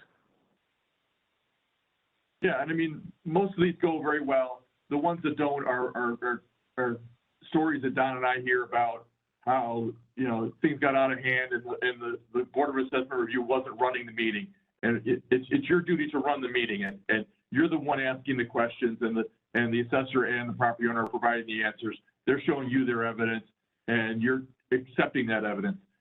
It gets out of hand when you get off on tangents about taxes or elected officials or the assessor's out to get me because I beat him in wrestling in 8th grade. You know, it's whatever the reasons are. You need to focus it back to the evidence. Focus it back to, is your assessment correct? Could you sell your house for that? You need to steer the conversation back to that, because a lot of times property owners, this is their opportunity to vent. This is their opportunity to talk about other topics, and steer the conversation back to assessment and market value, and are they properly assessed? You don't want people grandstanding because it is a public meeting, right? There is potentially an audience or a crowd. You don't want people getting up there and grandstanding and talking about taxes and this, that. If that starts, you got to shut it down fast, because it'll get away from you in a hurry. You're not here for that. You have anything any evidence to provide to reduce your assessment? If not, nice to see you. We'll let you know. And that's it. Don't let it. And most people, they can provide evidence if they've got anything. They can explain that evidence and provide it to you within 10 or 15 minutes. You shouldn't have people up there for a half an hour, 40 minutes, talking about how their neighbor's fence is too high and that's the reason that their property values are too low. You know, within 10 or 15 minutes, property owners should be able to present their evidence that their property is incorrectly assessed. So don't let it go on and on for a long time either. Right. And anything else, Don? And with that, I think we're going to see a video about sort of the kickoff of your grievance day and how to set that up, and what happens in the beginning of the grievance day. We'll take a look at that video now. As a member of the Board of Assessment Review, it's important that you understand the rules and procedures associated with a grievance day hearing. Let's take a look at how a typical hearing is properly conducted. While not all hearings are held in the same manner, by law, they must comply with the following rules. First, a grievance hearing cannot be held without a quorum. In this town, the board is composed of 3 members. If a board has 5 members, 3 represent a quorum, and if 3 members, 2 is a quorum. Since all of the board members are present, the hearing can commence. Second, grievance hearings must be open to the public. Make sure you have seating available for those waiting or observing. Third, minutes of the proceedings must be taken throughout the hearing. In this case, the board has chosen to use a tape recorder in lieu of a note keeper or stenographer. Last, you may only accept grievance forms completed and filed on or before grievance day. There are no exceptions. The law does not prescribe formal rules for the hearing's proceedings, but there are best practices which should be followed. For instance, the chairperson should commence the hearing by introducing the members of the board, as well as the assessor. The chairperson should also briefly explain the purpose of the hearing and what is to be expected. Finally, the chairperson should note that the meeting's minutes are available to the public upon request. Next, the chairperson should swear in the assessor. In this scenario, the board has scheduled time slots for each complainant who filed their form before grievance day. This helps avoid long waiting periods and possible confusion. However, time should still be reserved for those who submit their form on grievance day, as they are equally entitled to a hearing. As with the assessor, any complainants or witnesses called forth should be sworn in. Before the case is heard, check to see whether the complainant has a completed grievance form. If the grievance form is missing or incomplete, you should instruct the complainant to step aside and fill out the form. Either you or the assessor should have copies of the grievance form and instructions available to hand out.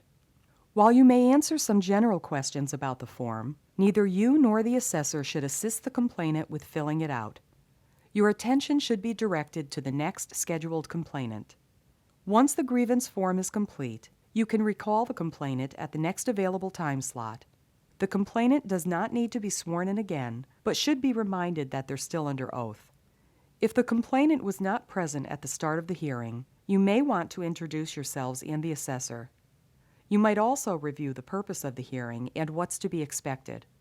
It's important that the complainant not feel intimidated by the hearing process. Allow the complainant to summarize why they believe their assessment is unfair. Remember, the purpose of the hearing is to give the complainant the opportunity to contest their assessment. The board should not entertain debates on taxes or politics.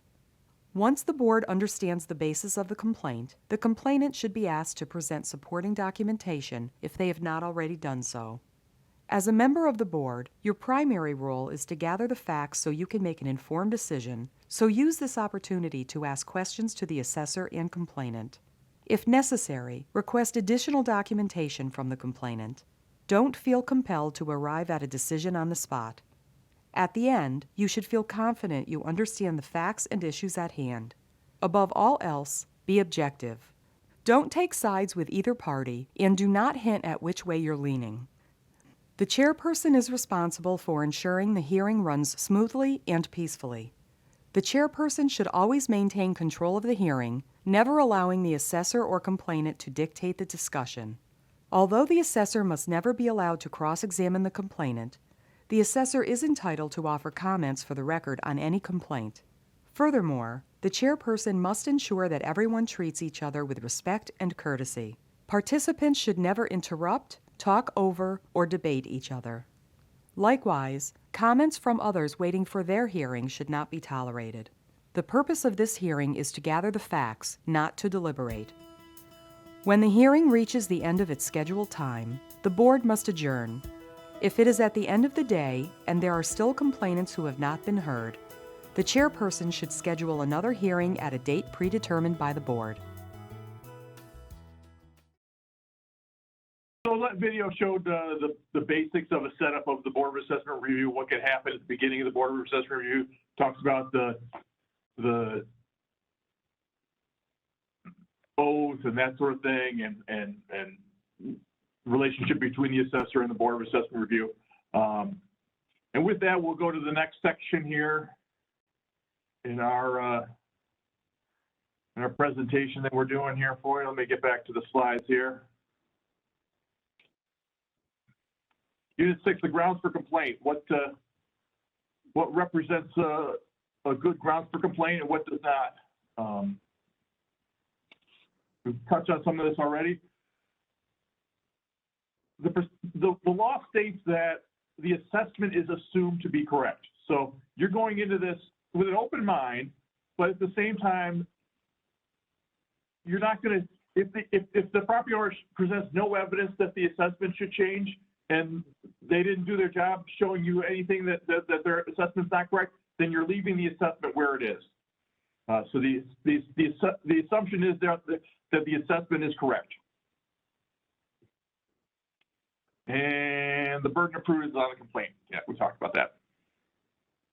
So the form.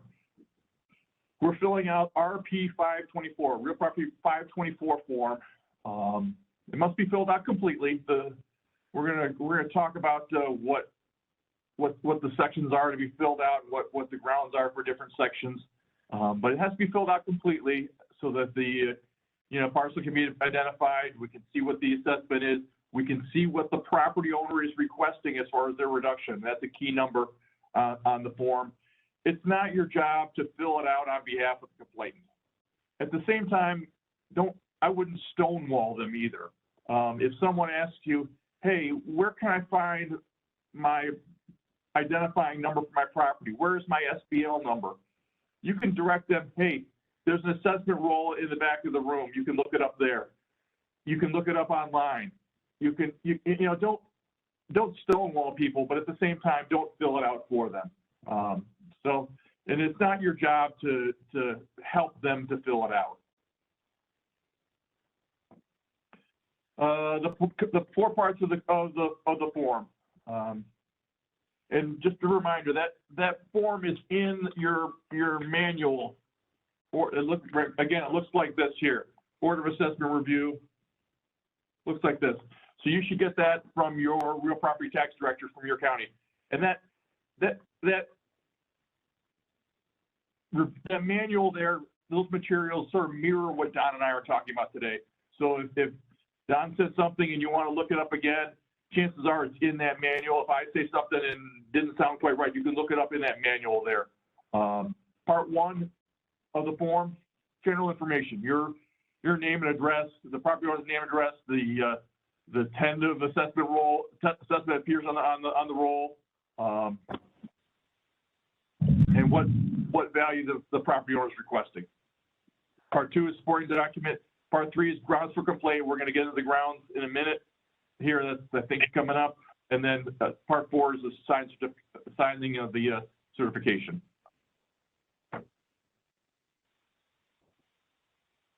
We just talked about most of these things. Don's mentioned it already, but I think it's really important. A lot of because we do this training every year, one of the things that we hear a lot is questions about the form. So I think you should really take the time before grievance day to familiarize yourself with this form.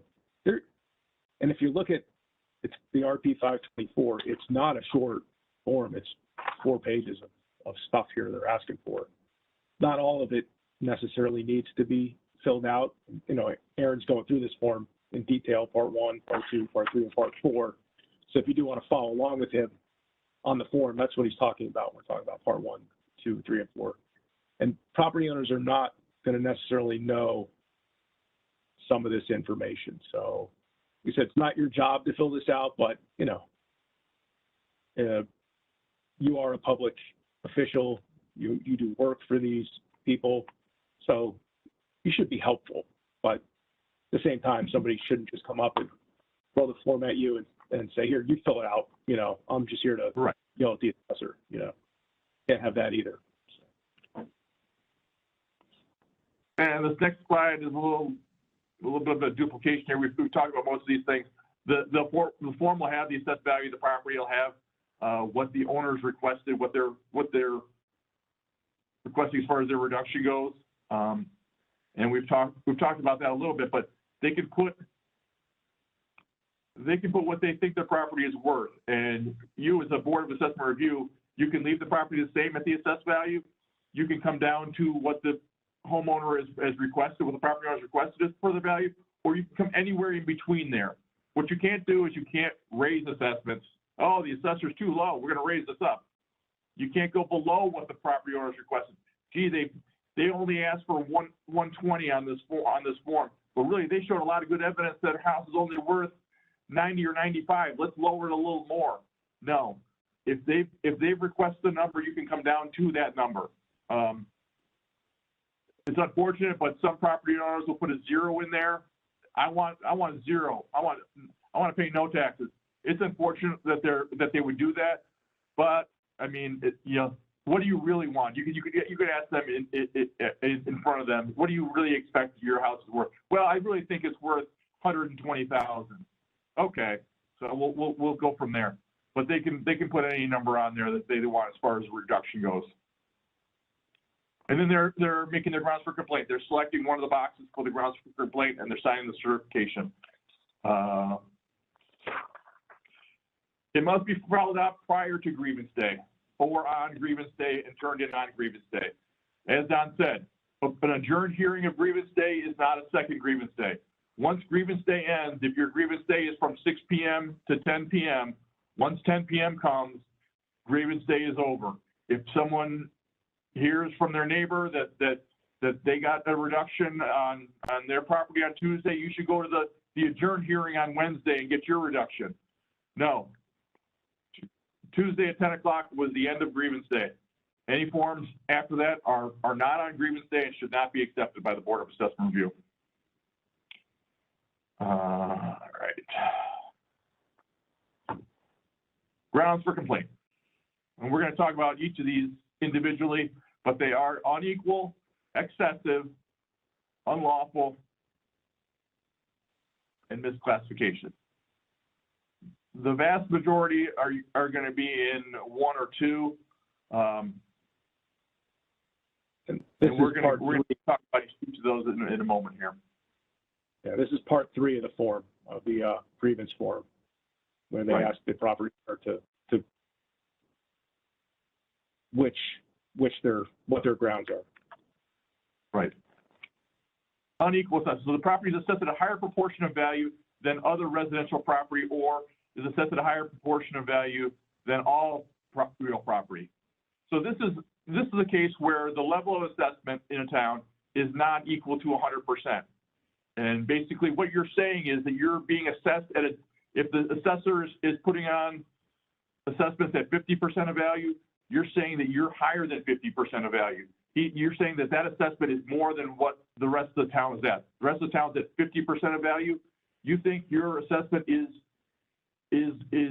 incorrectly assessed because you're higher than that percentage of value. And basically what you're doing is you're taking a look at the market value that's on the assessment roll. And the market value, as Don showed on a previous slide, it's basically just the assessment divided by the level of assessment in the town. So it's really, I mean, it's easy to figure out when we're talking about 100% of value or we're talking about 50% of value, but it gets tricky when we're talking about maybe 40% of value or 32% of value or 68% of value or 2% of value.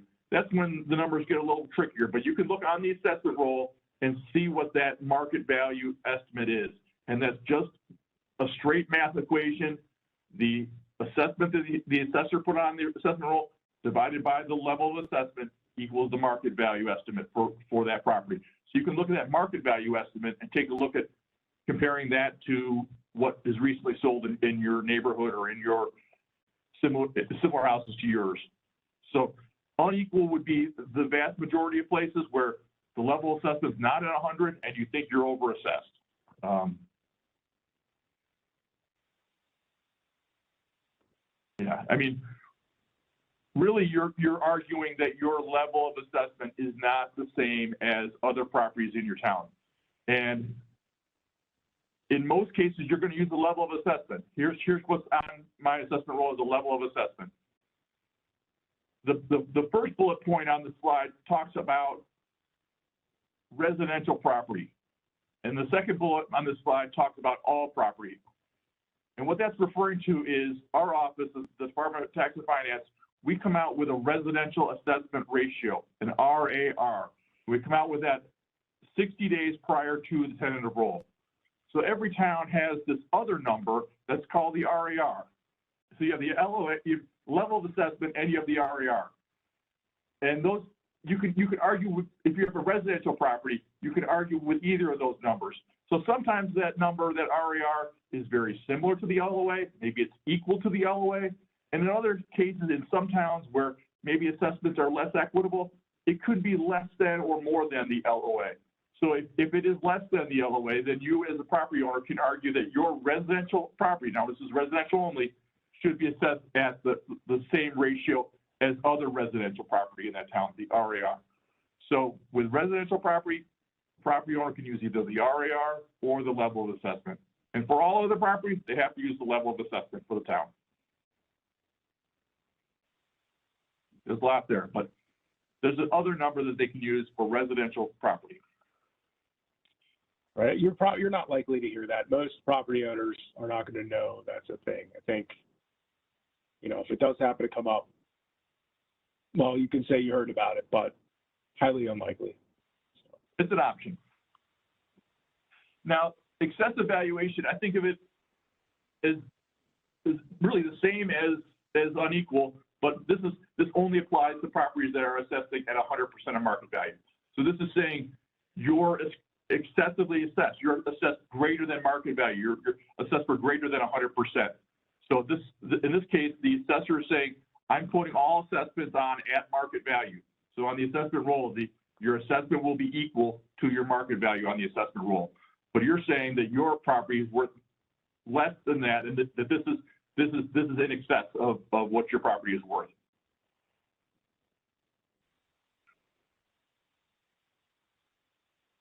Yeah, it also could be partial exemption or this last one is refers to state-owned land, most of it in the Adirondack Park.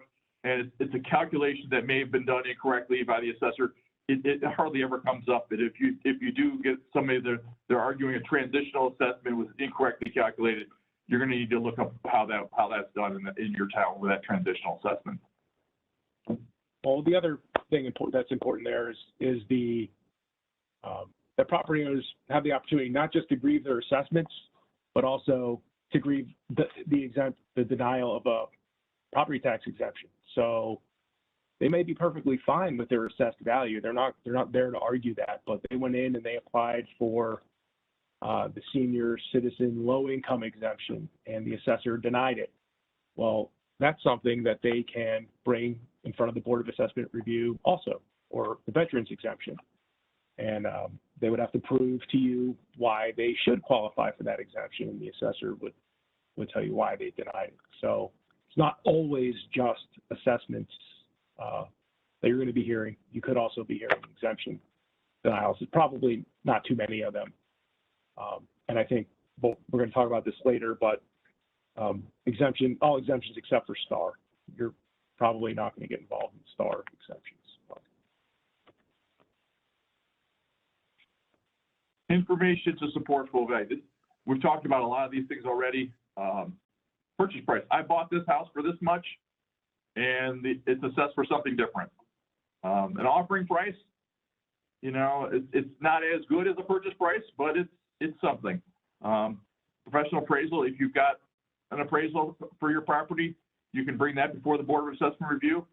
As a Board of Assessment Review member, you should always look to see what the purpose of that appraisal was for. Was it for financing? Was it for the settlement of an estate? Was it for, what is the purpose of that appraisal? And that'll help you determine, what angle the appraisal is coming from. Cost of construction. I just bought this land and I built this barn, and this is what I paid to have this barn built. That's my evidence of what my property is worth, the land plus the cost of construction. Rental income and expense information. Don talked about this a little bit. Some of these things too, I think I probably should have touched on earlier. But for appraisals, don't be afraid to actually dive into these things and look at them. You don't have to just look at the number that the appraiser came up with. You get to decide yourself if the comps that they used were good or bad or better than what the assessor came up with. They may be comparing the subject property to sales that are, in a different school district or, different building types. Typically, assessors in New York are going to use sales of properties from within their own town. That's not necessarily, you don't have to do that. Most appraisers are not going to stay within municipal boundaries when they're looking for comparable sales, because in most cases, I think it doesn't matter. Like, buyers don't care what town the house is in, right? Most times. They might care about things like the school district. You would think that would be something that a buyer would care more about, whether it's in school district A or B, but they might not care necessarily which town they're in.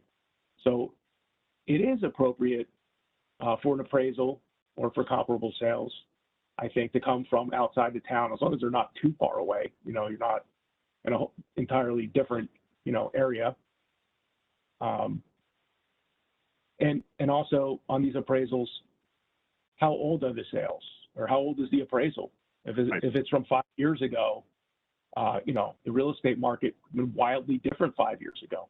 Property may have appreciated quite a bit since then. Neighborhood has changed. All kinds of things may have happened.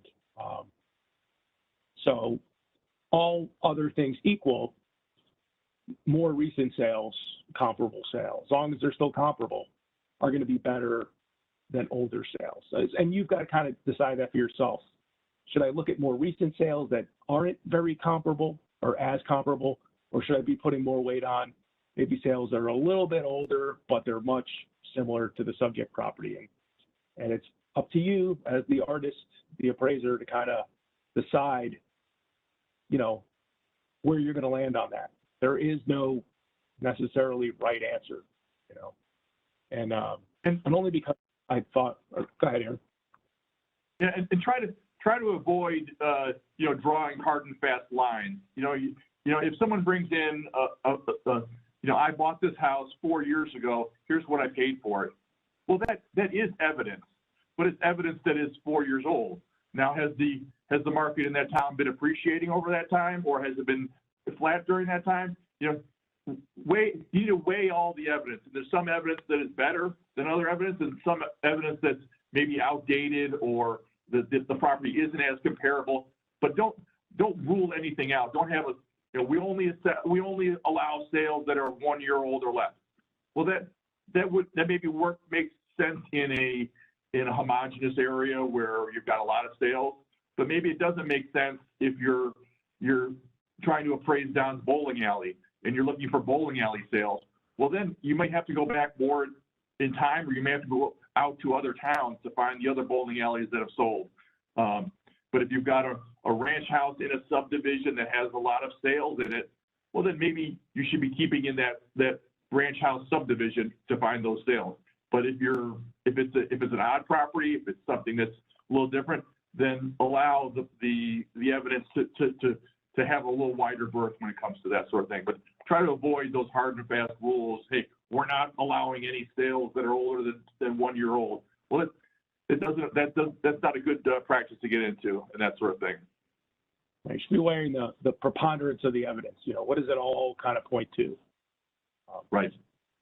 And then for cost of construction was the other thing that Aaron mentioned, and I meant to mention this earlier when we talked about the 3 approaches to value. The cost of construction doesn't necessarily equal the value. You'll hear sometimes from property owners who say, well, maybe rightfully so, yeah, I put in a swimming pool and it cost me $50,000. And then that doesn't necessarily mean your assessment should go up $50,000. You're looking for what was the contributory value of that pool. If before the pool was built, the property was assessed for $300,000 and they put a $50,000 pool in, does that mean necessarily that they would be able to sell it for $350,000? I think most appraisers and assessors would say no. Pools don't add a one-to-one value like that. It may be the case that it does, but in many cases that's not the case. Same thing with barns, decks. You may have spent a lot of money to put a new deck on the house, but that doesn't mean that it adds an equal value to the sale price. And with all these TV shows now, I think we all know the opposite is true. Flip this house, this, that, the other thing. I happen to know a home flipper, very nice guy, teaches board of assessment review class, super handsome, wears glasses. But there are things you could do to a house. Say you remodeled the kitchen for $15,000 or $20,000, but it might add $50,000 to the sale price. So when you're considering cost of construction, you want to consider that as well. It's not necessarily going to all add up. Right, and the other component in the cost approach is time, because a new improvement to a property is worth more than something that was built 20 years ago, and you have to depreciate that over time, and that. A lot of arguments involved in the calculation of depreciation, and that's really why the cost approach is the least favored approach to value generally. It can be more useful for newly built things or brand new stuff or really odd stuff. I just did one not too long ago where it was a property that didn't have any buildings on it, but it had a lot of propane storage equipment, it had propane tanks and that sort of thing on it. And for that, we did a cost approach for that, and we said, what are these propane tanks cost new, and then depreciate them for time, and that sort of thing, because it was an odd property, and it was we had to determine the value of it for that. And on the rent, going back to the slide here, look at the rental income and expense information. As Don said, you need to look at that with a skeptical eye. You want it to be market rents and then market expenses, that sort of thing, and and take a look at those expenses on there. Are they expenses that are attributed to the property? Because if they are, then they're legitimate expenses for operation of that property. But the owner's Learjet gasoline should not be on the expenses for the property. That sort of thing. Take a look at the expense information, and there's some standards. There's some rule of thumbs as far as what is a legitimate expense and what is not. But we're not going to get into that here today. One of the things you hear, if you do come across some of those, appraisers will and property owners will want to include the property taxes as an expense. That should not be allowed in this case. Now, if you're doing an appraisal, a private appraisal for a private person, yes, property taxes are an expense and they should be factored in. But the reason that assessors cannot include property taxes as an expense is because, if you think about it, they are a function or a direct result of what the previous assessment was, right? Whatever the previous assessment was is going to impact how much the taxes are. And you don't want what the previous assessment was to impact whatever the future assessment is going to be, right? Because that doesn't make sense to do that. You want to determine the new assessment independent of whatever the previous assessment was. So there's a gyration to get around that. They'll increase what's called the cap rate, but what's important for you to know is that property taxes shouldn't be included in that calculation. Right. And and with anything else, that's evidence, and you need to weigh that evidence. And is that evidence as strong as some other evidence? It's your job as the Board of Assessment Review to weigh that evidence and make a determination. Purchase prices of comparable properties. We talked about this. Properties that are that have sold recently that have maybe have a in your same neighborhood, in your same building style, near the same age as your property, with the same amenities as your property. Those would be more comparable, more comparable than maybe some other sales. And the full value listed on the assessment roll. This is where Don talked about, be careful of this because, a lot of times property owners will look in their neighborhood and look at other assessments in their neighborhood or in their town and say that, I'm assessed like at this number, but I found some other ones that are assessed for less. And I want to be like those ones that are assessed for less. And it's not completely fictitious to say, hey, let's look at that neighborhood and compare assessments with assessments. But you also have to get back to market value eventually. Are those assessments at market value?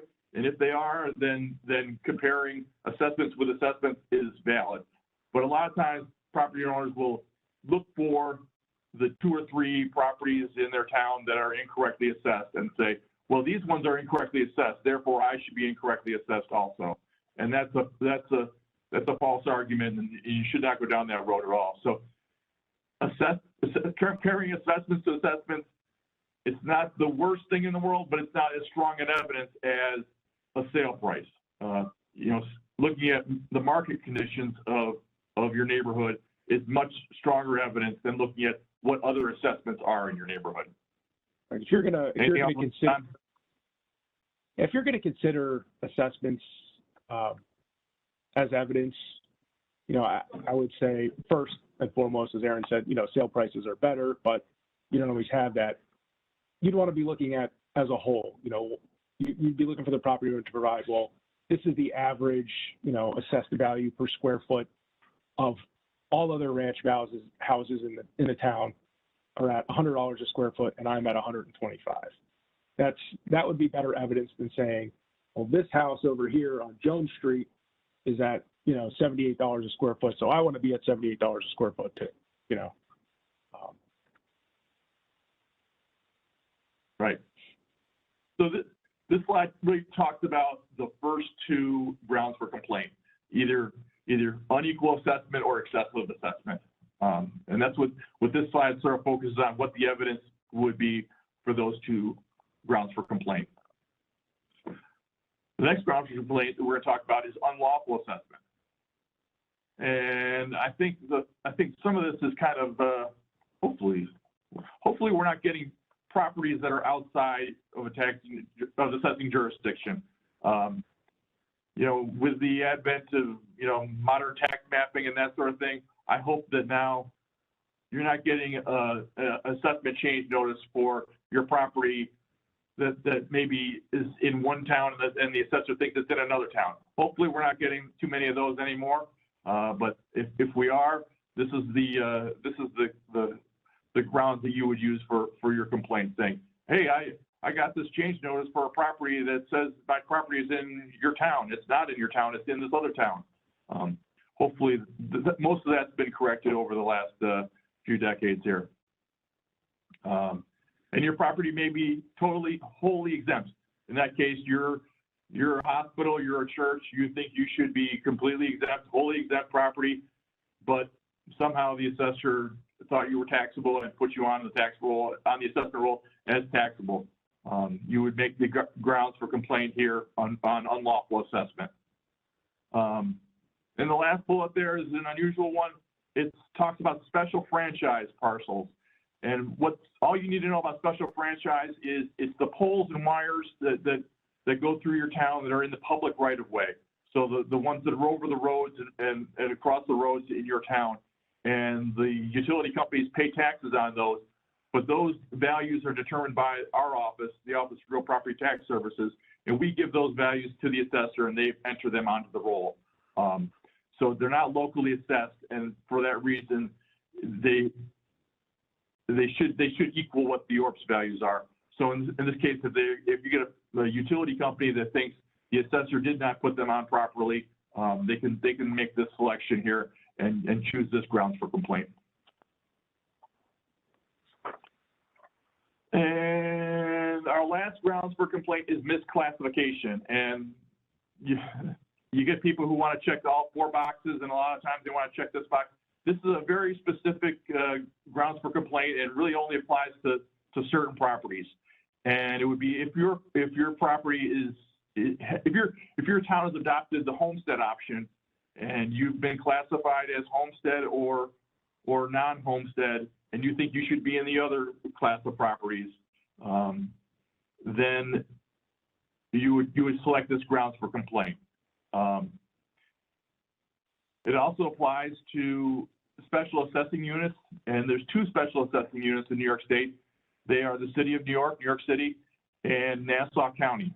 So in those municipalities, there's classes of properties, and I think there's 4 classes in each, and you're making the argument that you're in the wrong class of property in that case.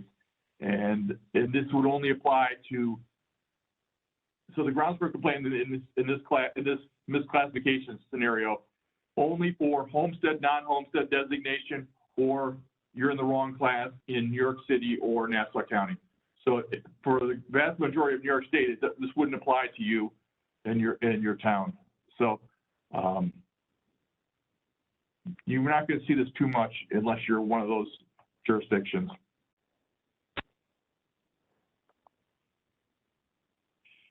In most cases, a single complaint type should be selected on the form. I mean, you'll get people who say, "Well, I'll just check all the boxes. That way, I know I'm checking the right one." Try to avoid that. Yeah, I mean, don't turn those people away. But I mean, right. Really, technically, you should pick one. You should pick the right one. But yeah. I mean, we've been doing this a long time, and it's still confusing. It is. I'm sure in most cases, they're going to want to select either the first one or the unequal or excessive in most cases. Yeah, and if they get it mixed up, the property, it's no big deal as long as they're, making an honest attempt at it. If you're looking at the form and it's got all 4 boxes checked, a 30-second conversation with the property owner can figure out which one they meant to check.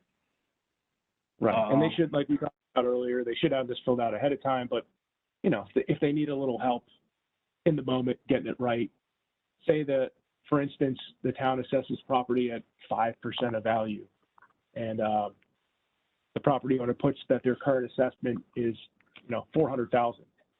Well, that's the full market value. That's not what their current assessment is. You can help them correct that. It's not a reason to just deny the complaint. Oh, they put the wrong number in here, so we're going to deny you. No, help them get it right if you can. If you know what they meant to do, I think that's, in my eyes, that's good enough. Yeah, that's a common mistake. People get put down the market value either in the assessment field or in the amount they're requesting. And they may not realize that, oh, you know what, I got to fill in, instead of the market value here in these two blanks, I need to fill in the assessed value on the assessment roll and my assessed value that I'm requesting. And, you may need to do a little bit of math there to take what your market value is, divided by your, multiplied by your level of assessment to determine what your assessment is. So it's a common mistake, but you should steer people towards the right answer for that. And of course, the form should be complete before they're accepted by the board for a decision. Yeah. Okay, the STAR program. New properties are not going to get the STAR exemption in New York State. Any new sale of property, any new application for a STAR exemption, they're steered directly toward the STAR credit. And the STAR credit is administered by the Department of Tax and Finance, and between them and the property owner. And the assessor is not involved at all. And the Board of Assessment Review is not involved at all in the STAR credit. What's the difference between an exemption and a credit? What does that mean? Well, a credit, why don't you tell me that? A credit is a check that the Department of Tax and Finance sends you in September for your school taxes to offset your school taxes in your municipality, because you're a residential property owner that has a primary residence in the town, and you qualify for the basic STAR exemption. And if you're a senior living in the town, you have a reduced income, you can apply for the senior exemption in the town, senior credit, STAR credit in the town. Now, the exemption is that comes off of your bill. Your bill has been reduced already, so you're going to see the exemptions. Your bill is less. The credit is a check, so you get your bill, and then you got to use that check to pay for your bill. Other people have the money taken off in the form of an exemption. How did you do that? That's really your area of expertise.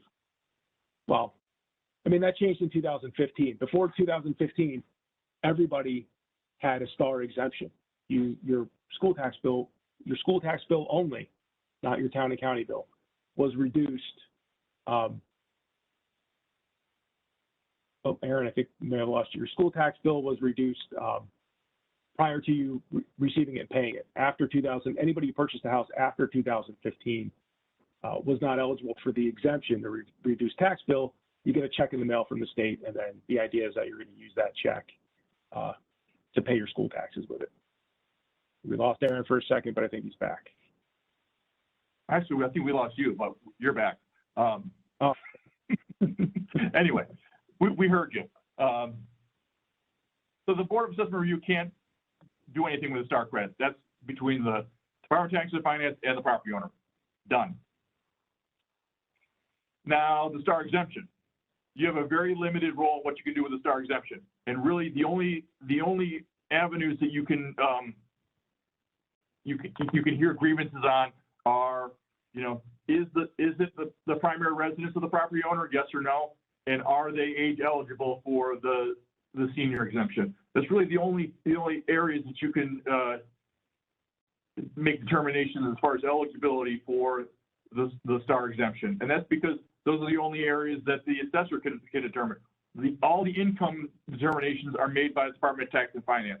So the Department of Tax and Finance notifies the assessor what the determinations are as far as the income goes. So the assessor is only making determinations based on is it their primary residence, and are they age eligible for the senior exemption? So really just those two, a very limited focus as far as what the Board of Assessment Review can hear as far as grievances that the property owner has been denied a STAR exemption. Hopefully you don't get too many of those. And next, we'll look at a video here of grievance day and take a look at some of the most common things that go on during a grievance day. Anything else you want to add before we jump into this, Don? No, I'm excited to watch this video. We all are. We're all excited. In this scenario, the town recently conducted a reassessment to update the assessment rule. The town's stated level of assessment is 100%, so each property's assessed value should reflect its full market value. Depending on how long it's been since the last reassessment, many property owners may be surprised to see their assessments dramatically increase. This complainant is contesting his home's updated assessment. Since this is an assessment of residential property, the assessor used the market approach to estimate the home's full value. The taxpayer believes the assessor overvalued the property and requests the assessed value be reduced to his own estimate. By law, the assessor's estimate is presumed correct unless proven otherwise. For the board to consider reducing the assessment, they must be presented with convincing evidence from the complainant. Now, I see that you have attached sales to your grievance form here. It looks like you have 3 sales in all. Yes, that's correct. Those houses are very similar to mine, and the sale prices you see are much lower than what the assessor has come up with. Now, Ms. Novak, did you have time to examine these sales? I have. The first property here that Mr. Jones has listed was actually sold as a result of foreclosure. So it was not an arm's length sale. What that means is it was not sold at market value. The next 2 sales, however, were market value sales, and they are comparable to Mr. Jones's property. But I have an additional list of sales here that includes other comparable sales similar to Mr. Jones, and the sale prices were actually very close to the assessment, some even higher. Now, it seems you've also submitted as a valuation statement from your bank, Mr. Jones? Yes, I highlighted the part where it shows what my home is worth. And again, it's much closer to my estimate than the assessor's. According to this document, it seems as if it was done over 5 years ago. It has been a while. That seems like a long time. Has the market changed since then? Yes, my analysis shows that this particular neighborhood has seen a steady rise in home values over the last few years. So while the bank statement may have been an accurate value at the time, certainly isn't anymore. The next complainant also had his home's assessed value increase due to the reassessment. However, his argument is much different than the one before. Well, for the last 10 years, I've owned the property, and my assessment's been consistent, stayed the same. I've always paid my real property taxes on time. This year, I get the new assessment, and it's substantially higher. And I'll be honest with you, I have no choice but to leave the county. I can't afford this assessment. Well, I certainly understand those concerns, Mr. Cunningham. On your grievance form, you provided us with an estimate of the value that you believe the property should be assessed at. Do you have any evidence to support that estimate? Well, yes, that was my assessment from last year, and you know, I've got copies of my tax returns I can show you as well if you need to see those. I don't think that those forms would help us to determine how much your property is worth. Do you have any actual valuation evidence from, say, your bank or a real estate broker, something that would give us evidence of value? No, but you know, I don't know what you people want from me. You can't get blood from a stone. I don't have the money. I need you to reduce my assessment, and I respectfully request that you do. Now, Ms. Novak, is there anything that you'd like to say about this? Well, I believe that the assessment for this property is fair, given the current condition in the market. And I would like to mention that Mr. Cunningham is receiving the Enhanced Star exemption, which will provide him some relief from school taxes. Thank you, Mr. Cunningham, for coming in. We will be making a decision and notify you of the result by mail. That's great. Thank you. Thank you, sir. Have a good day. In this case, the complainant is disputing an assessment on an apartment building which he owns and rents out to tenants. He does not understand how the assessor came up with his estimate and insists it should be much lower. Since this is a commercial property, the assessor used the income approach to estimate the building's full market value. Thank you, sir. Now, it looks like you filed a complaint on the valuation of your apartment building? Yeah, I wish my property was worth what you say it is. Sad truth is, I'm struggling. I haven't been able to raise the rent in 4 years, and my expenses just keep going up. My tenants, when they leave the apartment a mess, which I have to clean up. Even the utility company's giving me the runaround.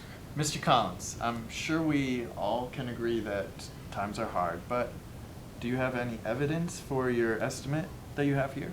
Well, that's what I think it's worth. I based it on the rent that I, take in, and as I said before, my expenses are just going up. Well, maybe Ms. Novak, could you perhaps tell us something more about the property? Sure. This is a 6-unit building on Maple Street that appears to be in good condition. Back in January, I had sent an income and expense questionnaire to Mr. Collins, requesting he fill it out and return it to my office. This questionnaire weighs heavily on my value estimate, and I never received a response. So instead, I looked at the property's inventory and used an industry index to estimate the income and expenses for a property like Mr. Collins. Do you have a ledger or a journal that you could show us? I'm really not an accountant, and I don't really keep exact records. Look, if I filled out that questionnaire, would that be good enough? Well, Mr. Collins, if you can give us that completed questionnaire by Friday, we'll accept it as evidence for our deliberations. I'd also suggest that you provide another copy of that completed questionnaire to your assessor. Would you be okay with this arrangement? Yeah, that sounds reasonable to me. Thank you. Thank you. So that was a video that showed basics of what happens during a Board of Assessment review, the procedure for hearing evidence. We saw a few people came in with their complaints to the Board of Assessment review, and the Board of Assessment review handled their complaints. Some people had good evidence, some people had not so good evidence. But anyway, the Board of Assessment review will review that during their determination. But that's the basics of what happens during a Board of Assessment review. And with that, we'll move on to our next section in the PowerPoint, and I will do this. And with that, I'll hand off to Don, who's going to talk about the determination. So the grievance day is over. Grievance day just ended, and now you're going to decide on properties and decide what you're going to do as far as making changes to the assessment roll. Okay, I hope that we hammered this home so far today, but the presumption of the law is that the assessor's value is correct and the burden's on the property owner to prove that it isn't. So they got to provide you with enough evidence. That's not anecdotal evidence. It's actual, support that proves they must first suggest a market value, and then they must prove that market value. So they can't just come in and say, well, everybody knows that ever since the new landfill went in, all the properties on the west side of town are worthless now. That's not convincing evidence. The burden's on them to provide actual evidence that supports the value that they are claiming. So that evidence has to be convincing. Otherwise, we've got no other option other than to rely on the assessor's judgment. So what is relevant proof? Really, it's anything that that's up to you. What you decide what's relevant. They can provide all the evidence in the world to you. We've gone over some examples today about what we think is good evidence and what is and what isn't good evidence. But at the end of the day, it's up to you to decide, what evidence you're going to consider when you make your determination. Again, we're talking about the determination of the Board of Assessment Review. This is done separately from the hearing. You have the hearing on the first day, and then the determinations later in an executive session, which means behind closed doors. It's not open to the public.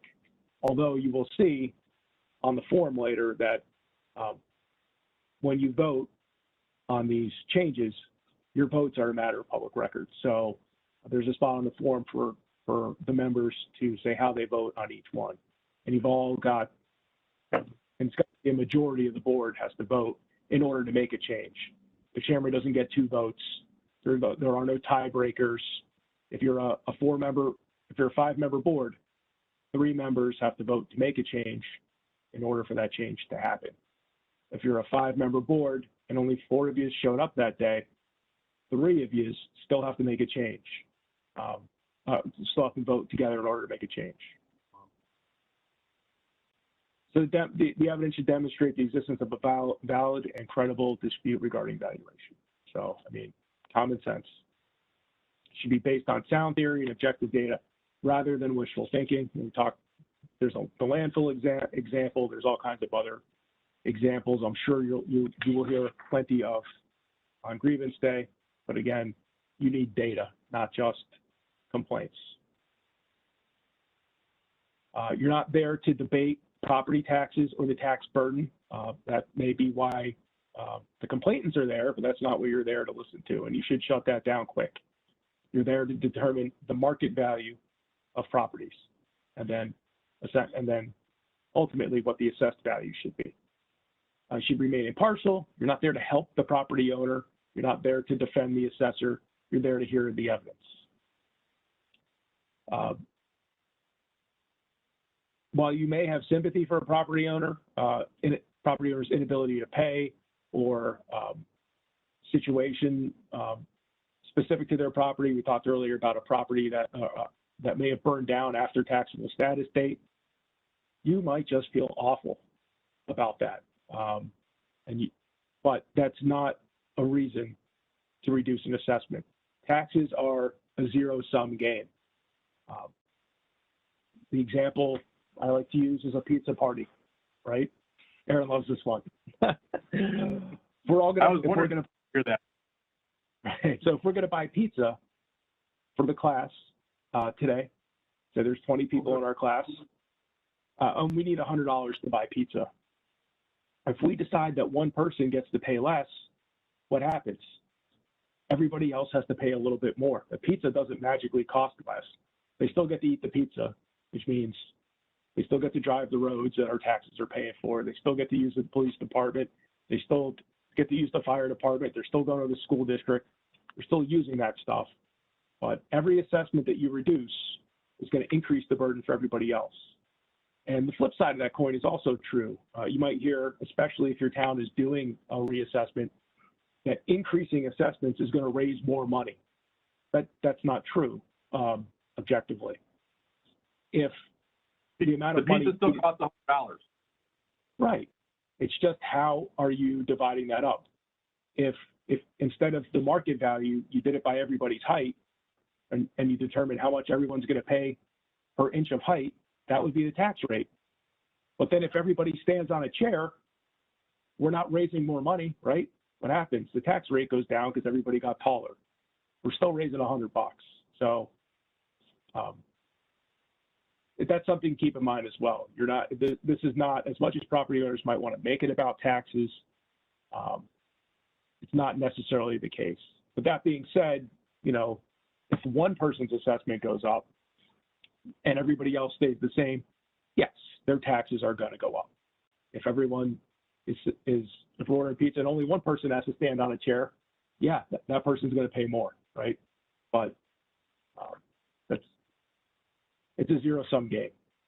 So you can't be giving away the farm, no token reductions, and you can't give it away because you feel bad about the person. It's all about the market value of the property. What would it sell for? Yeah, people can come in and they clearly did a lot of work, and they worked hard to present that evidence. But if the evidence is not compelling, or the assessor presents more compelling evidence that their assessment is accurate, you know, avoid those token reductions, because that's how inequities creep onto an assessment roll, and that's how things get out of whack and things are no longer equal, and people aren't paying their fair share anymore. So avoid those token reductions, as Don said.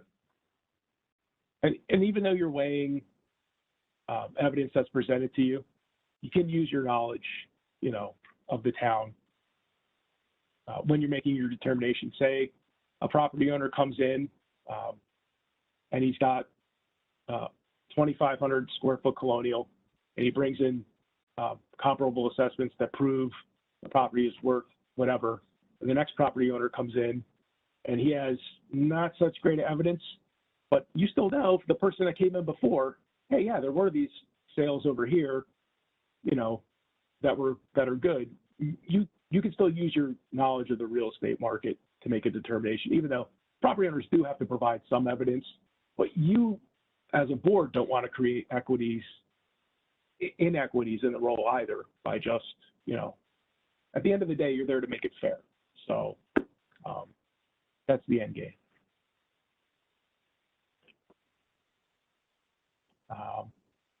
We just discussed this, no token reductions. So weighing the evidence.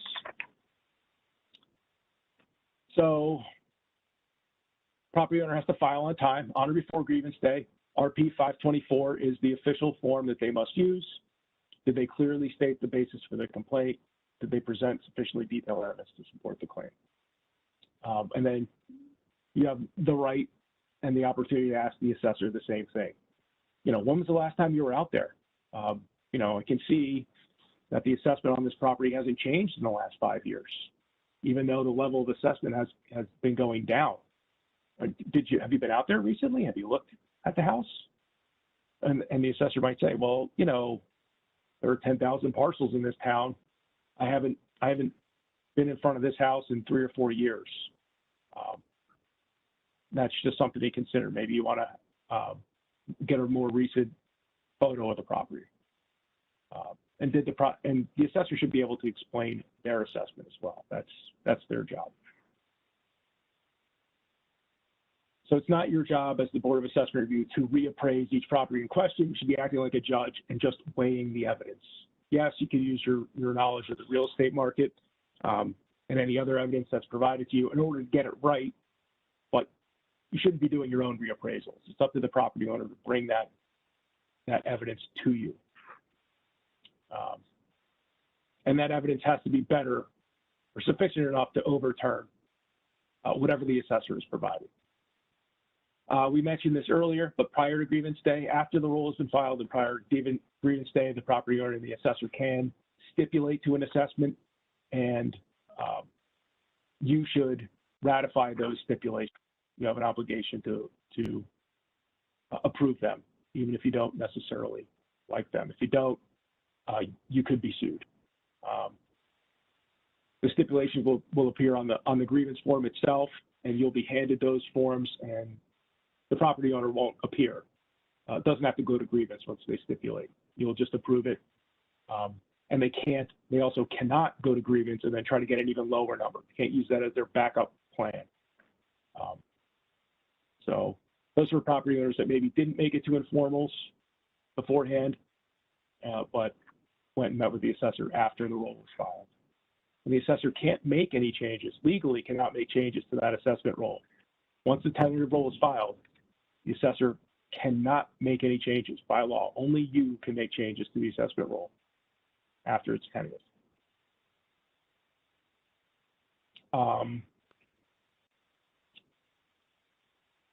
For those stipulations, you'll see later, we'll talk about that you have to send property owners a notice of your determination. You don't have to do that for the stipulations. They already know that they stipulated, and they hopefully got a copy of that as well. Yeah, I mean, stipulations are easy. Put them in, done. Right. It's already been determined. You're not redebating these. There's no work to do here. Just enter them in.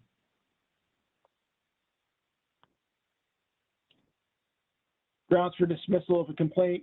We touched on this a little bit earlier, but non-cooperation or willful neglect would be grounds for dismissal. And the dismissal is different than a denial in that it stops any further review of that assessment. So in all cases, in order for a property owner to go on to small claims assessment review or to certiorari means just filing a lawsuit against the town, usually using an attorney in most cases, they must first go to Board of Assessment Review. If somebody doesn't go to Board of Assessment Review, they can't then go and file a lawsuit against the town. It's specifically in the law, it says that they can't do that. They have to go to Board of Assessment Review first. And if you don't go to Board of Assessment Review, that's it. That was your chance. And not when I say go to Board of Assessment Review, I mean file a grievance. I don't mean they have to physically appear. Again, so if you dismiss a complaint, that means they don't have the opportunity to go on. If you deny it, then they do. Dismissal should be used sparingly in only extreme circumstances.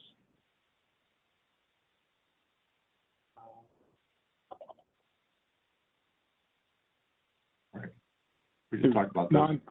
Yeah, again, this is about dismissals. Again, if the request is reasonable, the Board of Assessment Review, you determine what's reasonable, not the property owner. So if you ask for, if it's a commercial property and they're talking about income and expense statements, and you say, great, let us see them, you decide, and they say, no, that's not relevant. Well, it's not up to them to decide what's relevant. It's up to you.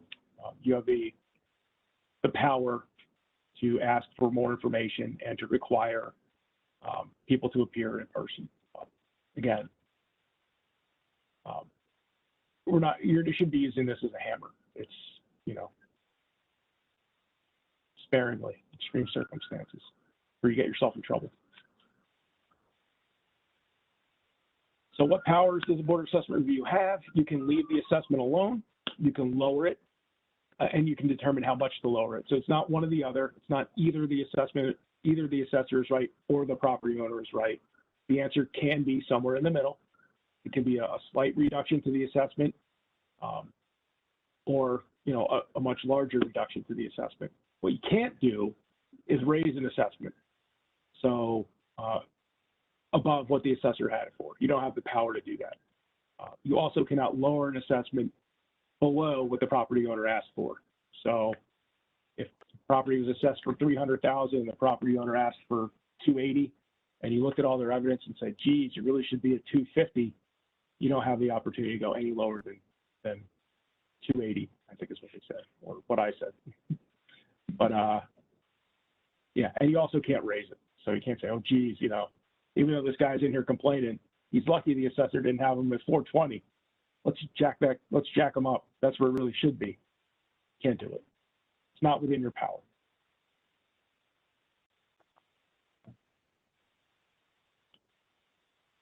So the determination meeting, again, you're not making determinations the day of the hearing. You're going to do those privately in an executive session. The assessor shouldn't be there. Nobody else should really be there except Board of Assessment Review members. You're not going to make on-the-spot decisions, and by that they mean the day of the hearing. I've heard examples where either it's a small town or it's a really slow year, where maybe you only have 1 or 2 or 3 or 4 grievances, and you're there for 4 hours, so you got lots of time to kill. You can then, have a quick executive session if you want in between, since there's nobody else there, and make your decisions. You don't have to come back a whole separate day to do it.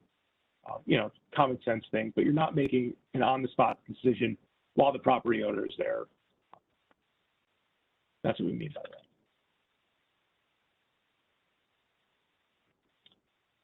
So you've got to act as a body. The board or a majority of must make the final decision on each complaint. So if you had everybody there on grievance day, all 5 members, but then the day of the determinations, only 3 of you are able to make it back, all 3 of you then have to vote in favor in order to change the assessment. It wouldn't be just 2 of the 3, because 2 out of 3 is not a quorum. It may be a majority of the members present, but it's not a quorum of the board. The board is 5 members. So you need 3 voting together in order to do anything. And I don't know if we're going to talk about this later, but I think, I thought there was a slide that talked about what happens if you don't have a quorum. If you ever get to the point where you find out that the Board of Assessment Review is not going to be able to have a quorum, there is a provision in the law that mandates the county clerk, the county treasurer, and the clerk of the chairman of the legislature, the clerk of the legislature, and the county treasurer would then act as the town Board of Assessment Review. And I really, really hope that never happens here, because I might not be around too much longer if it does. If you ever fear that you're not going to have enough members to meet, either on grievance day or after, let your county director know, county director of real property tax services, so that the town can go find somebody to replace that person. And we can get them trained up real quick before grievance day. Right. So again, you're gonna act as a body. What were you saying? Yeah, it's much better to do that than to go down the road of, hey, I don't want to appoint grievance members this year. We'll just let the county, those officials of the county do it. Those people have real jobs, and they don't need to be coming into your town with no knowledge of your town to do grievance day. Believe me, it would not be a good grievance day for anyone. Yeah, I imagine not. So the board's going to act as a body. You're going to review your minutes because you might not be meeting. Your second meeting might be a week or 2 weeks later. You might have heard tens or, God forbid, hundreds of grievances. You might not remember all of them, so you can review your minutes, you can consider statements, and review all the proofs again at your second meeting. And then you're going to arrive at a decision, and your votes are going to be recorded. What we mean recorded, we don't mean video recording. We mean on the back of the form. I forget if it's on the grievance form itself, RP524, or if it's on it might be on the determination form, RP525. You're going to record how each of you voted. And I don't think it lists all people, but it says either all concur or all concur except, and then you would write the names of the dissenting voters. Going back to reviewing the statements, Don, during the Board of Assessment review, you can take notes. You can write things down. You know, Mr. Smith said he had a foundation problem. He provided pictures. Make sure to look at the pictures. You know, you can add notes to yourself, or you know, the assessor provided this sale, and it's the same sale that the property owner, you know, submitted. Take a look at that sale. You know, they both think this sale is comparable. Is it comparable? You know, that sort of thing. You can write notes to yourself so you're more able to remember these things when you get to that executive session. Yeah, and you absolutely should. Yeah.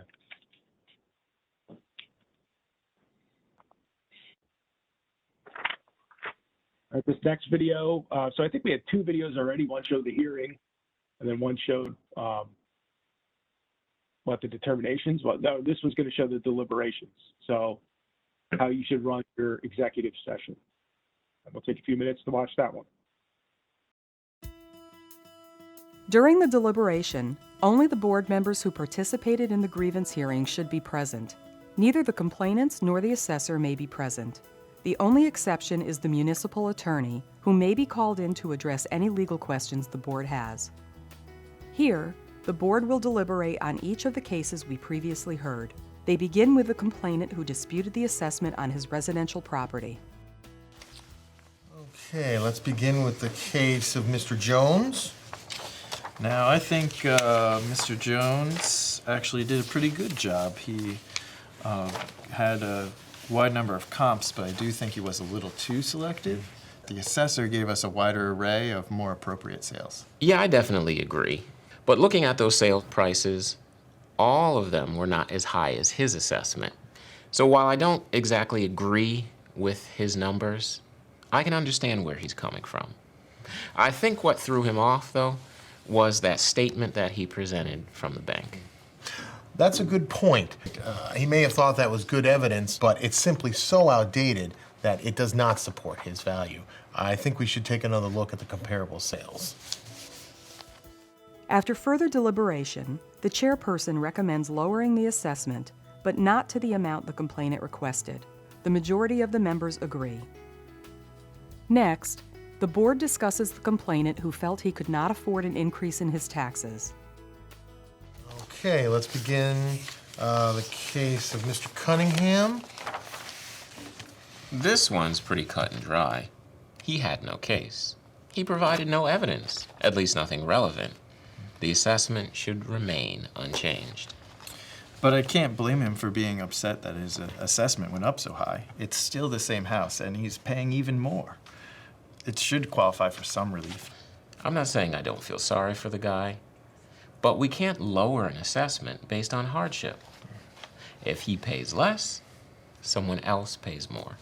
You're right. We have to be objective with each case. From what we have from the assessor, it appears that she gave him a fair value on his property. Whether or not he can afford to pay the taxes is irrelevant. I believe that this assessment should stay the same. Finally, the board discusses the complainant who contested the assessment on his apartment building. When we last spoke to Mr. Collins, he promised to give us the questionnaire that he had failed to originally provide to the assessor.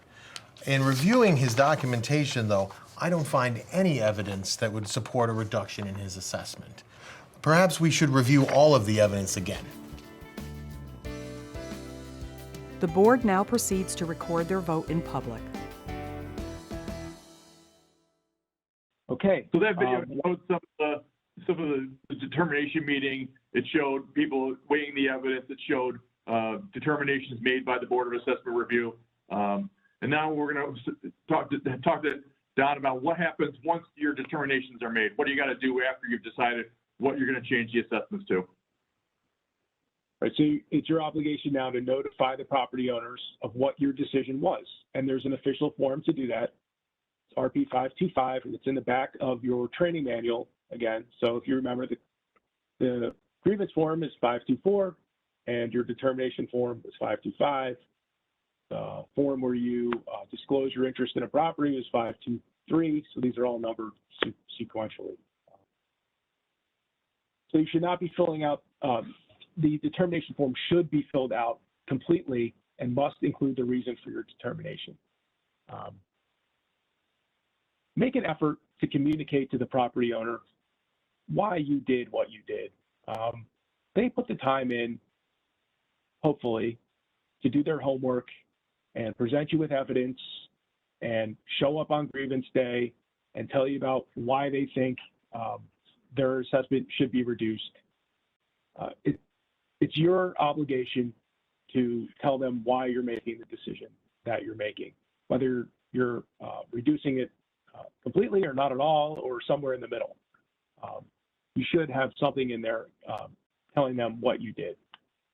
After you finish all your determinations, you're going to give them to the assessor with a statement of changes prior to July 1, which is the final roll date in most towns, but hopefully much sooner than that, because they need to get those changes into the computer so they can actually print the assessment roll so it can be ready to go on July 1. So as soon as you know what all those changes are, you want to get them to the assessor.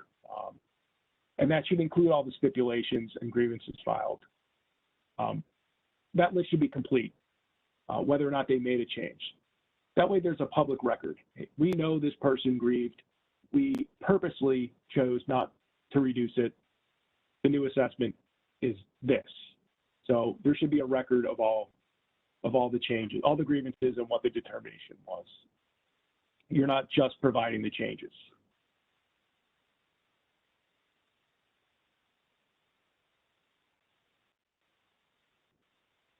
Boom. So grievance day is over. You've made your determinations. You've mailed all your stuff to the property owners, making your changes. You've told everybody about the changes you've made. You're done, right, Don? This is the end, right? We don't have to do this anymore. In a perfect world, yes, that would be the case. But quite often there are changes that need to be made to the assessment roll for property owners that didn't show up on grievance day and aren't necessarily related to assessment disputes, right? So prior to tax bills going out, the Board of Assessment Review should meet to fix any errors that are present on the assessment roll. And what a clerical error, and these are called clerical errors in the New York State Real Property Tax Law, New York State Real Property Tax Law. Property owners can submit a petition to the county real property tax director. He or she would make a recommendation to the Board of Assessment Review about whether or not to approve it. And these corrections are defined in the law, so it's not just any old error. It's got to be an error in calculation, a mathematical calculation. It's got to be an error in omission. So say, for instance, on the assessment roll, a property was assessed at $1 million and it should have been 100,000. Well, the error was clerical in that there was an extra zero on there. That's a clear clerical error. That can be fixed. And you do want to fix that before tax bills go out, because we talked about earlier, taxes being a zero-sum game, right? If you don't fix it before the bill goes out, the school district is not going to get that money. There is going to be a budget shortfall. If you fix it before the bill goes out, then the tax rate gets corrected and everybody pays what they're supposed to pay, right? So that second meeting is important to sign those clerical errors. So when should the second meeting take place? So you had grievance day around the 4th Tuesday in May. You had your second meeting, and then the final roll got filed on July 1 in most towns. So sometime between July 15th and 20 days prior to the tax levy is when you should meet. I think the closer to the tax levy date, probably the better. Gives you more time to clean up errors. In most places, school tax bills start getting printed around the middle of August to go out September 1st. So the final assessment roll becomes final on July 1, and then it first gets used to levy taxes for school taxes in September. So sometime before they start printing school tax bills, you'll want to sign off and correct all those errors. That way the bills go out correctly. And then you can meet even again later in the year before town and county bills go out. Usually once the bills go out, that's when we start finding the errors. That's when it gets brought to property owners' attention because they got a bill in the mail that they were really surprised by. So a lot of the errors occur later, and you won't be involved in the correcting of tax bills. You're only involved in the correcting of the assessment roll. So you may not have too many clerical errors. It's been my experience that the errors get found once the tax bills go out. And we can all imagine why that might be.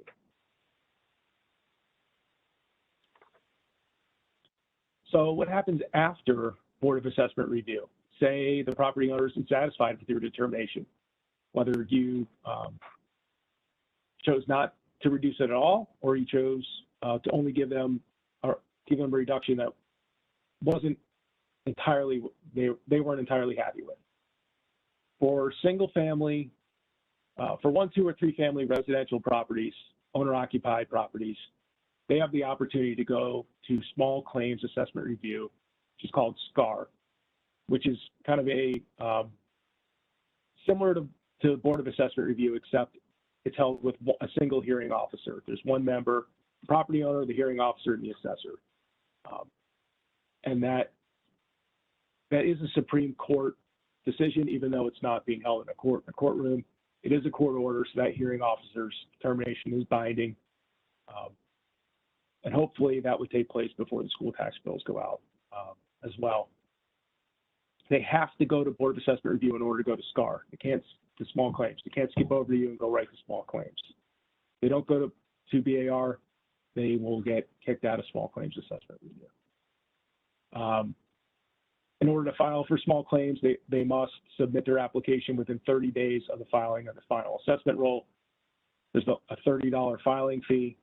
They got to go to the county clerk's office. They've got to file with the county clerk. They have to file a copy with the county treasurer, with the town, with the assessor, with the town clerk, with the assessor, with the school district clerk, with the village clerk. Anybody that's going to levy taxes on that assessment roll needs to be filed with. And there's a procedure for that, and it's on the back of the form. If the property is not a 1, 2, or 3 family owner-occupied residential property, then they've got to file what's called the tax certiorari, and that's like what most people would think of as a real lawsuit. You're going to hire a lawyer. It's going to go to court eventually. But again, the property must first go to Board of Assessment review.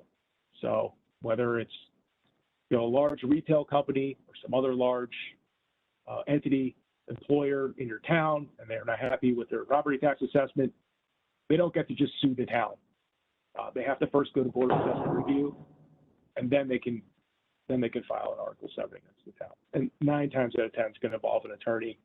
And those ones tend to drag on for years, many years, where small claims get settled right away, or at least hopefully they do. It's typical for these tertiaries to drag on for 3, 4, 5 years. So if they do, property owner does go to small claims or file a certiorari, they're limited by what they ask for at Board of Assessment Review. Not only do they have to go to Board of Assessment Review, they can't ask for a lower assessment than they asked you for. They're limited by their grounds for assessment review there. And we're not going to spend a lot of time on this. It's not really relevant to the Board of Assessment Review so much. It's just nice for you to know what the process is. Yeah, and also, Don, when it comes to, once you've made your determination and you've sent the notice to the property owner, your role in this process really is ended. You're not going to hear about what happened at the small claims. Small claims hearing officer is not going to contact the Board of Assessment Review to ask them, how come you didn't reduce this one? Or, you know, some big retail place in your town that's been suing the town for years and years is not going to come back and say, how come this Board of Assessment Review didn't do this or that? Or what did you hear as evidence on this day in May of 2015? You're not going to be, you're not involved in that process at all. So this is just for the property owners. Right. And even if they are involved in a tax certiorari with the town, every assessment role stands on its own. So even though the lawsuit might drag for 2, 3, 4 years, you might still see this property owner.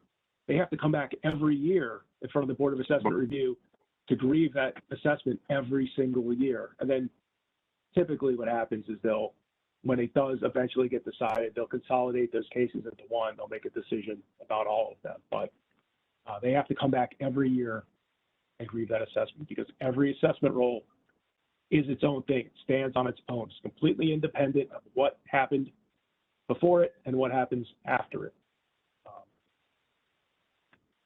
So to wrap up, the highlights here are that the assessments are what's being challenged, not taxes. Property owners need to be proving what the market value of the property would be, and they shouldn't be arguing with you about their ability to pay or anything else.